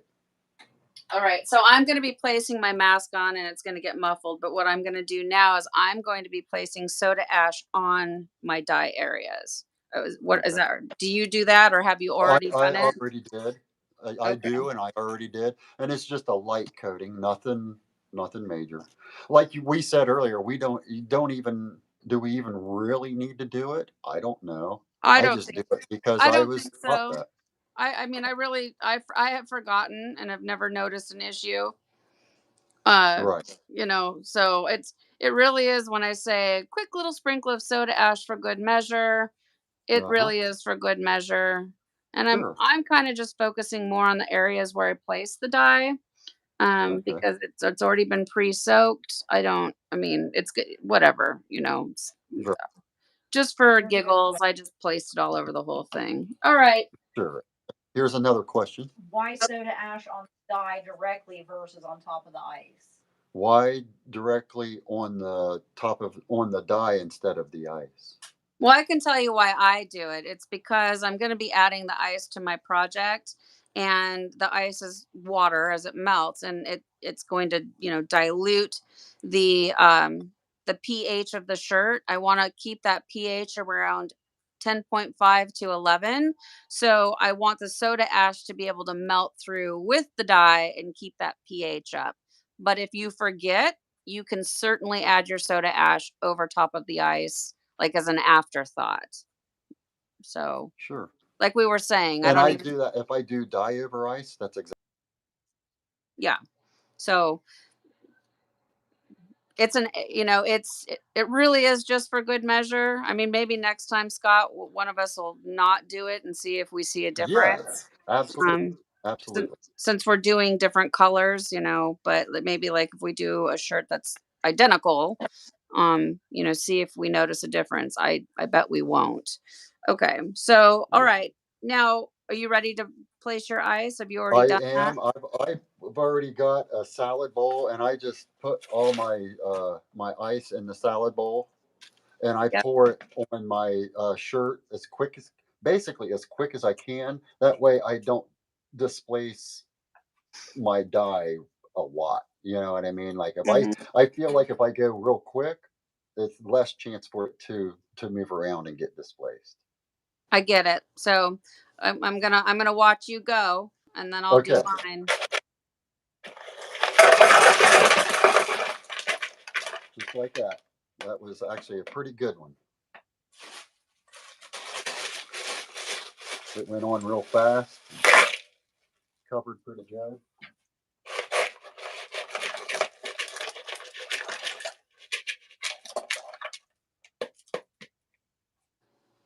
Boy, there is such a delay. So okay, I'm just now able Yeah, to see your method. All right. right.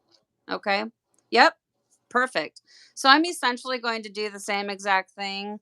I like to start down at the bottom and work my way up to the top, because I don't want to knock ice downhill, um, which, you know, it's fine if it happens, but I feel like if I start down here and work my way up to the top, it backfills. So I do the exact same thing. I have done the opposite, and I didn't like the effects that I got, to be honest with you.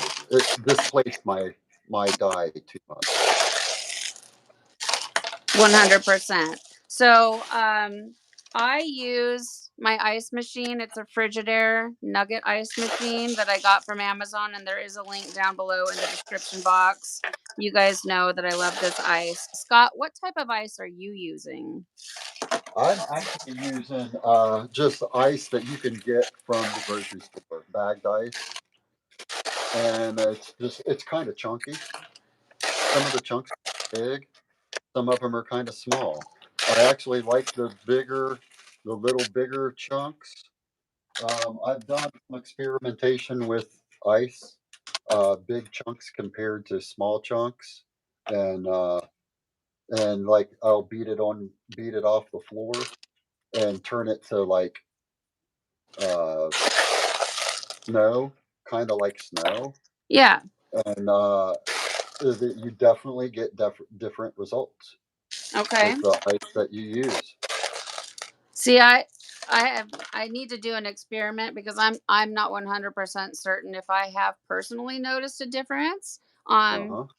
You know, but I mean that's definitely good information and something also to try to see if, because I have the two machines. So I've got the more industrial big cube size ice, and then my Frigidaire, the nugget ice, which I prefer. So, you know, do side by side and see if it does make a difference.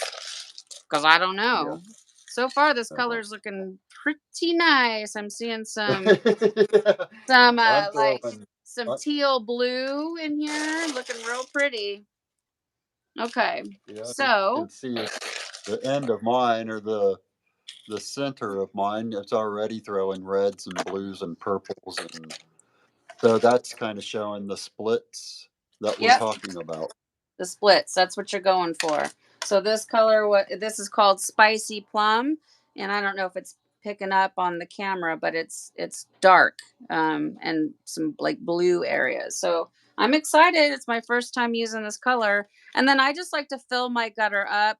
Scott's gutter is it appears to be a lot taller than mine. My gutter's only, well, let me just measure it. My gutter is only about 2 inches tall. How tall is your gutter? My gutter is exactly 5 inches. Yeah, so my gutter is a lot smaller than yours. Where did you get it from? My friend has his own gutter company, Ah, and so I go out and raid his scrap. well, So those are good friends to have, I'm lucky, right? man. I'm telling you. Uh, so for me, I fill up my gutter as, you know, as full as it can go, which 2 inches, not a lot. And I like to make sure that I get enough ice up at the top so that it, you know, it's covering the very tip, and then, you know, just let it do its thing. So how do you batch your project? I'm going to incline my gutter, let the ice melt, which is probably going to take. See, it's 7:40 Eastern now. It'll be pretty close to being done by morning. When I get up in the morning, let's say if I get up at 8, there might be just a little bit of ice left. Okay. So after that, I let it go for 48 hours. I try to let my stuff batch for 48 hours after the ice melts. Oh, you haven't even inclined yours yet. Okay. So No, so what I'm still on my table. so what? My gutter's still sitting on the table. Right. Okay. So what do you batch yours in? Do you have a special, do you take it to the sink, or do you put it in a tote? Like I have mine in a tote. I actually use um I don't know what these are called. There's just like pans that you would use at like a buff. They're like buffet style pans where you put the little burner underneath it. Okay. Yeah. I don't know what those Okay, are and called then either. yeah, there's just little metal pans Okay. So and then I have a holder in so that like you put the burner underneath it, Got so it it. keeps it up off the ground. I use that and catch my waste. Are you My able waste to in. demonstrate how you place your gutter in there, or do you do that at a completely different space? I actually do it on my floor. Okay. All right. I mean, I'd have to take my camera down and show No. Okay. but I got it. Okay. you know, it's Yeah. all of us are doing such primitive stuff. Like we incline any way we can. Basically, there's no, like look at the difference of what you're using and what I use. 100%. I guarantee the people that are working with us have completely different things that they're draining into. My Yeah. guess is quite a few do it exactly like how I do it because they've watched me do it 400 times. Sure. So I'm Sure. just saying, I mean, I think a lot of people probably, do something similar with the tote and all of that because we all learned it from watching Angie over at Fun Endeavors Tie-Dye Lab. And then I just, continued on with that. And, but the key is whatever works. Whatever works for Whatever works. you works. Now, one thing I do want to say about the foil pans, and I don't know if it's been your experience, but it has been mine, they leak. So I get mine at the dollar store, and after 1 or 2 uses, they leak. So for me, because I'm batching in the house over top of carpet, I want to make sure that I place my foil pan down inside some type of a container that can catch it in case it leaks. Got it. So I was that's told me. that soda ash eats through aluminum. I mean, that could be why they leak, after a couple of At uses. first I thought, see, I'm using an aluminum gutter where you're using plastic or vinyl. It's vinyl, yeah.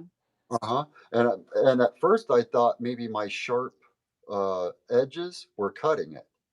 But my friend told me, Trinity Shane Corey told me that uh, soda ash will eat through aluminum. Hmm.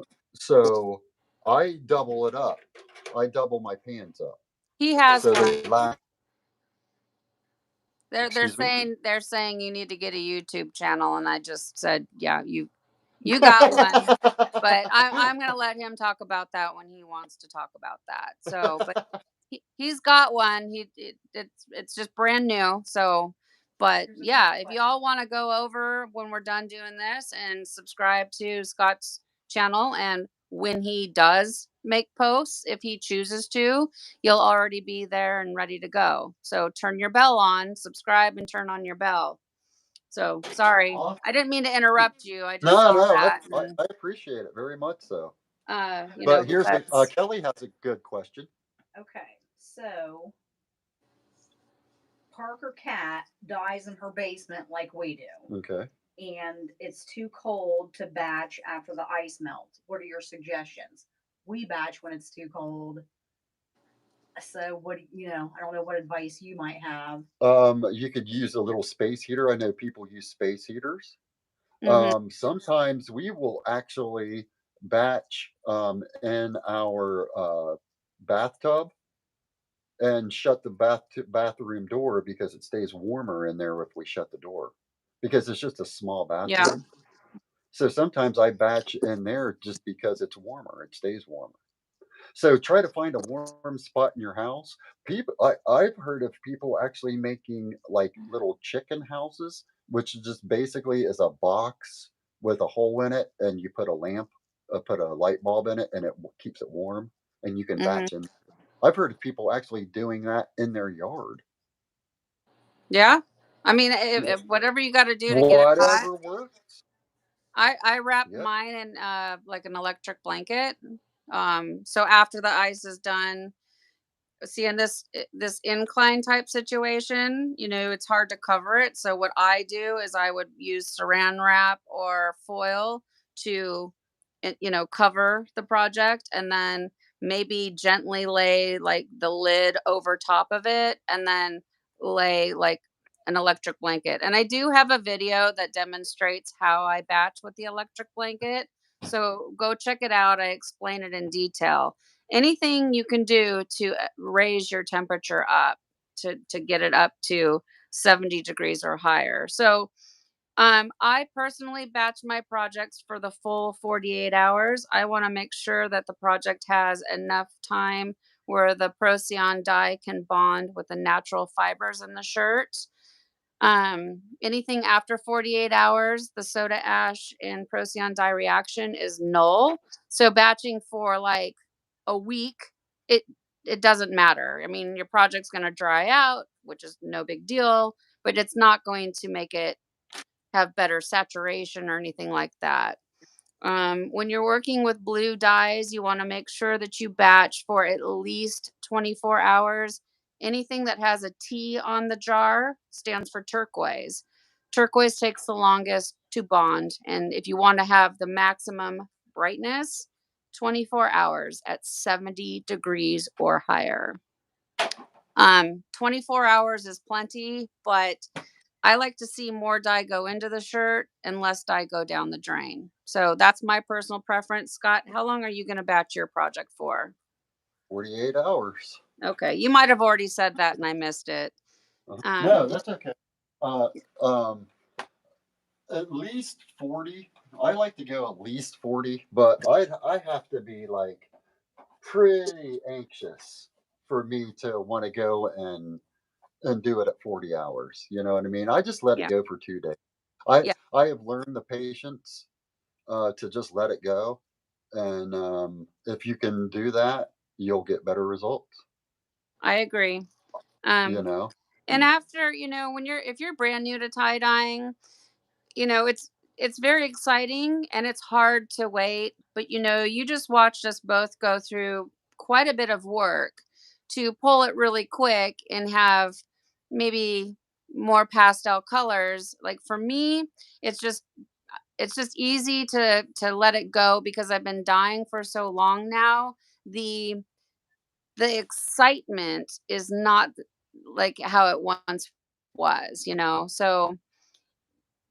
So I understand when you're a brand new dyer, you want to open that thing up right away. But I really recommend if you can do at least 24 hours, you're going to have better results. So, and if you're having a hard time getting your temperature up to 70 degrees, you definitely should let it go for the full 48 hours because, Absolutely. you know, the heat and the soda ash with a procyon dye is what makes your vibrancy. So if you're only able to get your room up to 60 degrees, you definitely need to let it go for the full 48 hours. So do your very best to get it up to 70 degrees or really close to it and just let your project go. Are there any other questions right now that like in regard to like where we are right now? So I'm going to take my project in the house, like I said, and I'm going to let it do its thing. In the morning, I'm going to come and check it. And what I'm going to do is just kind of pick it up real gently and just check the back to see if I have any color coming through. What do you do, Scott? Now say again. I am so sorry. Oh, so what I was saying is from here, what I do is I'm going to take it in the house. It's late. I mean, it's evening time, right? So I'm just going to Yes. let it do its thing. And in the morning, I'm going to come and I'm going to check it. And I just, gently sort of lift it up and check the back. And what I'm looking for is to see if I see any color coming through. What do you do? Like tomorrow morning, what are you going to do with this project? Tomorrow morning, I don't even touch it. To be honest with you, So you don't even. because of experience. No, only because of experience. I kind of know the amount of ice that I use is going to penetrate that shirt. But that's only because of experience. Okay. Now, before I gained that experience, that's exactly what I would do. I would go and make sure that it's saturated. If not, and I still had a lot of dye sitting on top of the shirt, I would just simply add more ice to it. Okay. Yeah. I mean, I, But now I I, don't really need to, just because I kind of know how much ice and how much dye I'm adding to the shirt. It's experience, just like anything. You know what I mean? Okay. So you set it and forget it. I do. I'll sit it. I have it sitting on the floor right now, and it will stay there until I go to rinse it. Okay. Very So good. I don't even touch it now. But then again, if I have a lot of shirts to do and I need to use that gutter, I have a long bin, like a shoe bin that would fit under a little shoe tote that would fit under your bed. Uh-huh. Yeah. I have one of those that I can put my shirt in and batch it, and Okay. just to kind of get it out of the way. That way, I can use my gutter. Okay. So But that's if um, you're in a rush. And so that's if Scott, I'm in a rush, and I have I think 5 gutters. So if I have like 8 shirts to do, then I know I'm going to have to use my shoe tote and batch in it. okay. And you brought up a really good point. If you look at your shirt and there's a lot of undissolved dye, I personally would check the back. So if there's a lot of undissolved dye on the top, and if you peek onto the back, or even you can even open your pleats a little bit, and if it doesn't look like it's saturated all the way through, you can add a second layer of ice, and then Hmm. give it another quick little sprinkle of soda ash for good measure. And Right. this is my first time using what did I use? Spicy plum. Yes. Okay, yeah. Well, so yeah, spicy plum. This is my first time using spicy plum. So for me, I don't know how it's going to react. I don't know how well it's going to saturate. So I don't have the experience with this color. So, Sure. I need to check it. Because in the morning if I check it and there is zero saturation, I can either add more ice and see if I can push that dye through, or Mm. I may have to flip the project over and reapply dye in the same areas that I did and just like Mhm. repeat the process. So each Yeah. project is different. Scott, like you said, he's working with a color and a fold that he's very familiar with. So he knows what to expect. So, you really do need to treat each project differently. Would you agree, Yeah. Scott? Oh, yeah. Absolutely. Absolutely. So, some colors are heavy saturators, some aren't. So, you just kind of go with the flow. So, what I'm going to do now is I'm going to take this off the table and I'm going to go set it indoors where it's warm and, let it start its process. All right. I see there, Scott, you have another shirt on your table. Well, hold on. Let me go set this down because I won't be able to hear you. I'm just curious Okay. what you're doing. What are you doing? It's glare. It's only for glare.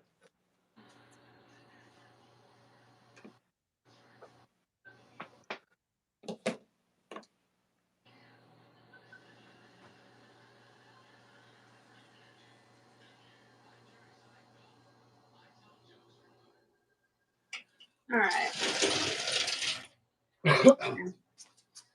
Here, I need to go put my ice away real quick. I'll be right back. Okay. Any questions, Kelly? Okay. So I'm gonna clean up my table. I'm curious. Is everybody having fun? Is this cool? You guys enjoying yourselves?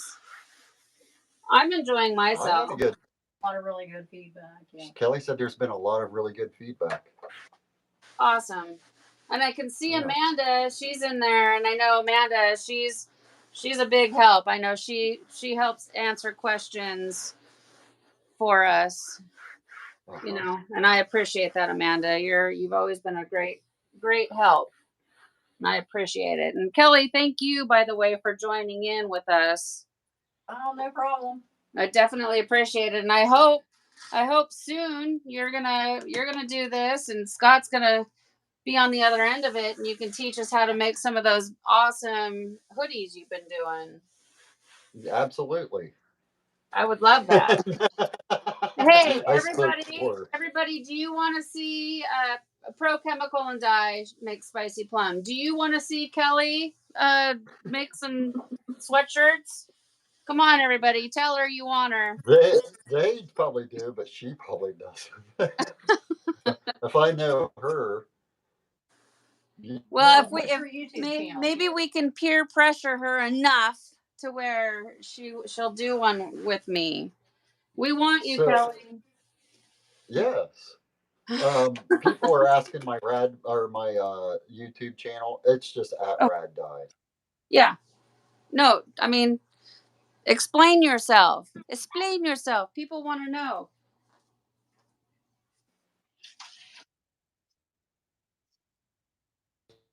Yeah, I just started one. I made a simple video of adding ice to a Fanfold, and that's all I've done so far. So nothing. I've made a couple videos I need to edit, but it's all learning for me. I've never really did videos or to me, like what you do is an art in itself. So I have a lot to learn. Well, yeah, 100. It's a whole different ball of wax. So basically, what Scott's saying is he's not 100% sure if he wants to go down the YouTube route and do all of that. But that doesn't mean you guys, you can still subscribe. You just click that button. It takes 2 seconds, and heck, you never know. Like if he sees a good turnout overnight with a lot of new subscribers, it might make him be motivated to make his own channel, right? So, come on, help me out here, guys. Just like what we did with Greg, we can do it with Scott too. I've been trying to work on him. Oh yeah. Okay, the dog is doing whatever she's doing again. 1 second, you keep talking. I'll be right back. Come on, girl. What? Okay. Stop this part. I just asked if anybody has any other questions. Anybody have any questions? I know you'll be a little behind me, so I'll let that question breathe for a minute. But so I'm babysitting this cute little poodle dog. Her name is Rennie, but I call her Pearl because she looks like a pearl to me. This little thing keeps barking. She wants my attention. Oh. So Rebecca Greenhill wants to know how we can order a Kelly hoodie. @RadDyes on Facebook. If you want to order Kelly's hoodies, just go to @RadDyes on Facebook, and you'll be able to purchase one there. Yeah, @RadDyes over on Facebook. Cool. Definitely. And I see Scott Walker is in the house. So I've got 2 Scott Walkers, right? Both making tie-dye. So have you decided, Scott, on what you're going to change your name to so I can tell the 2 of you apart? I think I'll just make a middle name like just @RadDyes. So it'll just be @RadDyes Walker. I agree. I think you should be Scott @RadDyes Walker 100%. So that way I, at quick glance, know exactly who I'm communicating with. Sure. I mean, what are the chances of 2 Scott Walkers in my life making tie-dye? He's killing it too. He's killing it. Yeah, no, he's been doing really good work. I 100% agree. So when he's doing the side Fanfold, I have to take a double glance, because you're such a great teacher and you've taught everyone in our group so well how to do it. Lots of people are making your side Fanfolds, and so at quick glance, I'm like, oh, it. I have to figure out who's who. So hi, Scott Walker, and hi, Scotty. And that's another thing, you guys. Scotty's here. Scotty Thompson. He's in the room, and Scotty, hello. And I hope you're doing good. We miss you a ton, and I really do pray that someday you're going to be able to, maybe get back at it. I hope. I pray. So everybody. And speaking of Scotty, I have about 22 sets of earrings from him that he made, and I'm going to be posting them on the Belladonna sell site. Awesome. And if you want to get some Scotty Thompson original jewelry, I'll probably start putting some on in the next day or two. And Yeah. and of course, all the proceeds are going to go to Scotty. One And 100% proceeds are going to Scotty, and Scotty's jewelry is absolutely amazing. I own some of it, and it's beautiful. At the it's hospital, gorgeous. I can't wear jewelry at the hospital, um, but I would. I mean, I would wear it if I could. It's beautiful, gorgeous, very talented man. So, oh, I see the box now. This is the bad thing. Sure. I'm such a delay. Like I can't. Good. I'm glad you brought it out so you can show what you got there. Uh-huh. So Yeah. he sent me the box. I got the box today, and he sent a personal note with it. But each one's individually wrapped. So all I'm going to have to do is just take it out of the the see-through bag that it's in, and take a nice picture of it and post it, and send Scotty the proceeds. Beautiful. Yeah. I think everyone will like. Scotty is so super talented. Which I've never made clay polymer jewelry before, but I think it'd be fun to try. And so, Scotty, when I ever do Sure. decide to try something, I'm gonna need you to teach me how to do it. Let's see That'd help. what I'm looking for. So, you guys, I cleaned my room. I got the new table and got organized, and I organized myself to the point where I cannot find anything. Oh, here they are. So coming up, I do have 2 sinew pullers and matching caddy sets with um, the new materials that are super high quality, like the Belladonna, you guys. And I want to tell you guys, if you buy this purple and gold, 10% of the proceeds go back into the channel so that I'm able to continue to do stuff like this. So I think that's extremely generous of Jen and John to do that. But stay tuned because I have 2 absolutely stunning sets to give away, and I'll do a giveaway video like I normally do. But let me just tear into one here so you can kind of see and get really excited about it. Because boredomwithjen.com, she's amazing. Look at that. You guys see how gorgeous that is? It's like magenta and emerald green. I'm in love with it. And then she makes the pleating tools as well, and the dye spoons. So don't forget to check her out. So I'm excited. So I noticed you had another shirt. Are you going to continue to dye tonight? Or, I I mean, what actually are? did it just because of the glare. Oh, I see. Yeah. Yeah. Well, I think we've had a really successful night. Well, I I'm love that. so Like, happy yeah, that everybody is here and joined. So whoever gets this, like, look at how bad I am at sticking it back in the bag. So whatever, you're gonna get a beautiful puller, so it doesn't really matter, right? that is gorgeous. For a piece of plastic, that is gorgeous. Margo wants to know about the scoops. Oh, The Yeah, the scoops are from Boredom with Jen. Uh, I have a bunch of the left-handed scoops because I'm a lefty, and man, they work great. I love them. They hold enough dye to where I don't have to continually scoop because I sometimes I feel that if I had every time I have to scoop, that is a chance for a mistake that I don't want to make. You know what I mean? And it's happened to me before where I go to make a take a scoop of dye and it flips out of my hand and goes everywhere. yep. So there's a I mean, there's a lot of good things for it, but man, that's what I really like about it because I can put enough dye in it to where it will do about my whole shirt. It Yeah. actually does my. And I love them too. My only downfall is I have right-handed spoons being a left-handed person. So when you order, make sure that you choose left-handed or right-handed for whatever your needs are. They make both of them, so they're good to have. No, I love the spoons. Like I said, I organized myself to the point where I don't even know where everything is right now. I just found that one. Where are the 3 other spoons I have? But whatever. Okay. So, does anybody else I have ended any up getting quite a questions? bit of spoons. Huh?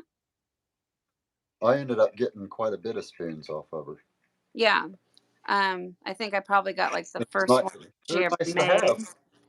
Oh, they're Yeah, wonderful. I love yeah, them, and I use them. For me, when I'm doing precision work, like this project we did today, I like to use just for me. I like to use the plastic picnic spoons because I have more control. But if I'm sure. doing geodes or something like that, where I can be a little more, like if I get a little drop here, drop there, it doesn't matter. Uh-huh. Then I will use the spoon. So for me, it depends on what project I'm doing, and especially because Sure. they're right-handed spoons. Like I said, I'm left-handed. I don't have the control that I should have. So Right. so for me, it just depends on the project. But no, I love the spoons, and whenever I make geodes, I definitely use the spoons. So Now, when I'm using a dye that is not chalky and it's like more on the sandy side or whatnot, where it's it moves off my spoon real easy. That's when I like to use these her spoons because I can actually make the thinnest little line of powder dye with these spoons because the tip of it is so little, the spout, I can be very precise with it. awesome. Well, when Yeah. I get myself some left-handed spoons and I have more control, I will definitely give them a try. But as I'm ambidextrous, and I know you are too, but you know what I'm saying. Like I Yeah. need a left-handed one to feel confident. Yeah. Because I Especially was, with white space. If I'm trying to protect that white space, I need to have total control. So. yeah. And then just one other thing, you guys, this orange is absolutely fantastic. I'm waiting. Look at that. I love this puller. This is one of my absolute favorites. I'm waiting for my caddy, but this orange is so fantastic. It's got glitter in it. It's very similar to Greg's green one, but orange, and I love it. So I think I've got one in every single color. I'm so obsessed with these pullers. And I keep them next to my bed. So when I get a desire to go and tie dye, while I'm watching a movie, I can just grab it and start tying. So, Yeah.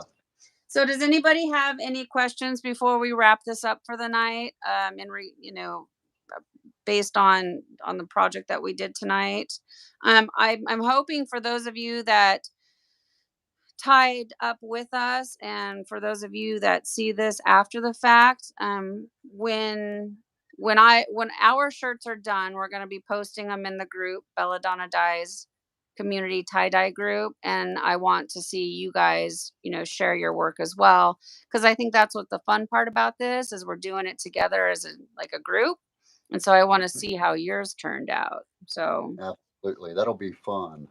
totally, I'm Yeah. super excited about it. And hopefully it helped, hopefully it helped at least one person. Well, You you know, I you mean, you helped me. I learned. This is my first time using sinew on a double fanfold. I've never done it before, so I'm uh-huh. really excited to see the outcome. I Sure. learned a lot about your method, and I appreciate it. And for those of you, that want to be a guest host like Scott was tonight, think about it and reach out to me, because I'd love to have you. I mean, we all have something to share, right? And so, Yeah. I would love to have you guys as a guest host. You would have to be able to download Zoom to your device, which was really easy to do, wouldn't you say, Scott? It was, yeah. Once we got Zoom downloaded, it kind of just everything fell into place pretty much. Yeah. It So took a minute, but everything fell yeah, into place. yeah, we had a few hiccups trying to figure it out, but now that we've figured it out, it's just really easy. You get Zoom on your device. We have found out that it needs to be a cell phone. iPads don't seem to work. Yeah. So you get it on your phone. And then if you want to be a guest down the road at some point, I would love to have you. Scott, I really appreciate you being here tonight and teaching us your double fan fold method. And Kelly, thank you for being here as well and helping field the questions and all of that. And Oh, I had a blast. I Scott's did. I YouTube appreciate it channel very much. is Rad Dyes, right? That's right. Okay, so That's right. I'm gonna let you, like, why don't you pitch yourself? Like, tell everybody where they can find you, where they can buy your tie-dye, where they can see your tie-dye, where they can Okay. subscribe to your YouTube channel, your Instagram, whatever you got going. Here, go for it. Okay. All right. Well, I'm Scott Walker. I'm from Parkersburg, West Virginia. Um, Kelly, she's my wife. She's in the group also. We're both moderators to help Steph with her tie-dye group. She's very busy, and we love helping her out. And it really meant a lot when she reached out to both of us to help her, um, which I learned through Steph on Belladonna, watching videos just like everybody else. Um, but I have a business, Rad Dyes. It's on Facebook. It's just my business page. I sell shirts through it. Um, I will. I'll try to start maybe doing a YouTube channel and doing a couple videos, here and there maybe. But um, uh, Do you have any other, like, do you do Instagram or TikTok or any of I those? do I do Instagram, but I tell you, I spend more time on Facebook than I do Instagram. So a lot of times I haven't been to Instagram in a while. Yeah. So I know it might not be the best for my business, but I, I we're by ourselves, so I don't want to. If something was to happen and I got too busy, I would want to be able to fill my orders. You know what I mean? So 100% for I sure. don't want to get too busy. You know what I mean? Because it's just us. But so yeah, we sell most of our shirts on Rad Dyes on Facebook, and we use the Belladonna sell site. And I Awesome. live here, but I cannot do the Scott Walker fan fold, so I can't help him with it. That's Yeah, right. but Kelly, the stuff that you're making is amazing. So, he can do the fan folds and then you can do your specialties because you're both very, very talented. And I really genuinely appreciate this. And for those of you that tuned in tonight, this was a ton of fun. I have had an absolute blast and you guys are Me awesome. too. I want to tell all of you thank you. I'm like gonna start crying. Oh, well, that's nice. Just how much I appreciate all of We you love and you, the support Steph, that you've given so to much. me throughout the last couple of years while I've been growing this channel. And, we're learning together. And, I wouldn't be here doing this. Like, if nobody was tuning in, then, there would be no point. So, sincerely, you guys, thank you. I appreciate it so much. You're more than welcome. Thank you, Steph. All Very right. Well, I much. think we're going to wrap it up. This was an awesome experience. We're definitely going to do it again, and we will announce going live, like we did on Facebook, so you guys can plan ahead. Um, Things to think about, information that I would like to know is like days and times that might be better for you. We're going to wrap this up, so I won't see any of these comments, but I want to try to make it accommodating for us and also for you, so that you're able to tune in and catch it live. So just things to think about in the future. And if you weren't able to tie dye with us, next time, get your shirt ready and we'll have fun. And Amanda did mention wearing earbuds help with this process, and Bo also did say that to me. So I don't know if you have earbuds, but I'm gonna try that next time and see if I can hear you better. I I do have earbuds, and I wasn't sure if it would interfere with it or even cause feedback, so I just didn't use them. Yeah, and I don't know either. So as we learn, and we're gonna have growing pains, you guys. So I appreciate you guys understanding if this is like the most professional uh, live thing we've done. We'll get better as we go on. But again, I had a blast. I appreciate all of you. Scott, thank you for being a guest host with me. This was a ton of fun. I'm excited to see the shirt.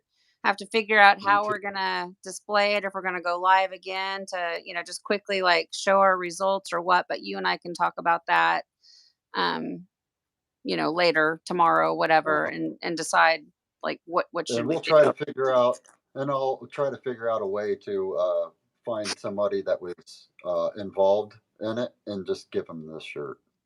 Oh You yeah, know, that's right. Right, That's just right. randomly give somebody the shirt. It's a large, so it's No, kind you of. you did mention that, and I think we just sort of glazed right over it. Yeah, Scott wants to donate this shirt to a viewer. So, um, I don't want. Why don't you do your raffle thing like you've done before in the past on your business page? Type of a Sure. thing. I don't know. I mean, you can figure that Yeah. out, but yeah, I mean, I think that would. Yeah. I'll also donate mine. I mean, if it turns out, I have no idea, but mine's a medium, so I mean, I have no problem with that. I think this was fun, and yeah, let's give our shirts away. Why not? Yeah. Yeah. Follow us on Rad Dyes. We give shirts away. I usually do about every 100 followers. If something happens and it starts getting kind of busy and hectic, I'll have to, maybe not every 100. Because there was one time I gave a shirt away at, I think, 500 followers. And then by the time the person got the shirt, I was already on 600. Yeah, So you might want to I got till consider like going every 1,000. It just yeah, depends, yeah, at some point, yeah. But yeah, we like giving shirts away and getting our art out there. Not everybody can afford 100%. So yeah, so go click subscribe on his YouTube channel, Rad Dyes, and then from here go over to Facebook and find his business page. Click follow. We need to support one another.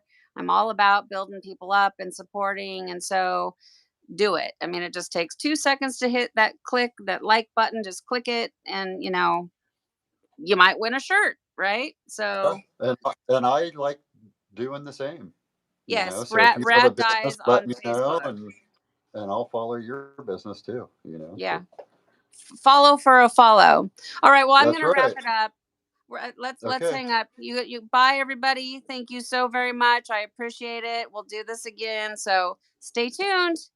Good Okay, night, thanks. everyone. Bye. Bye.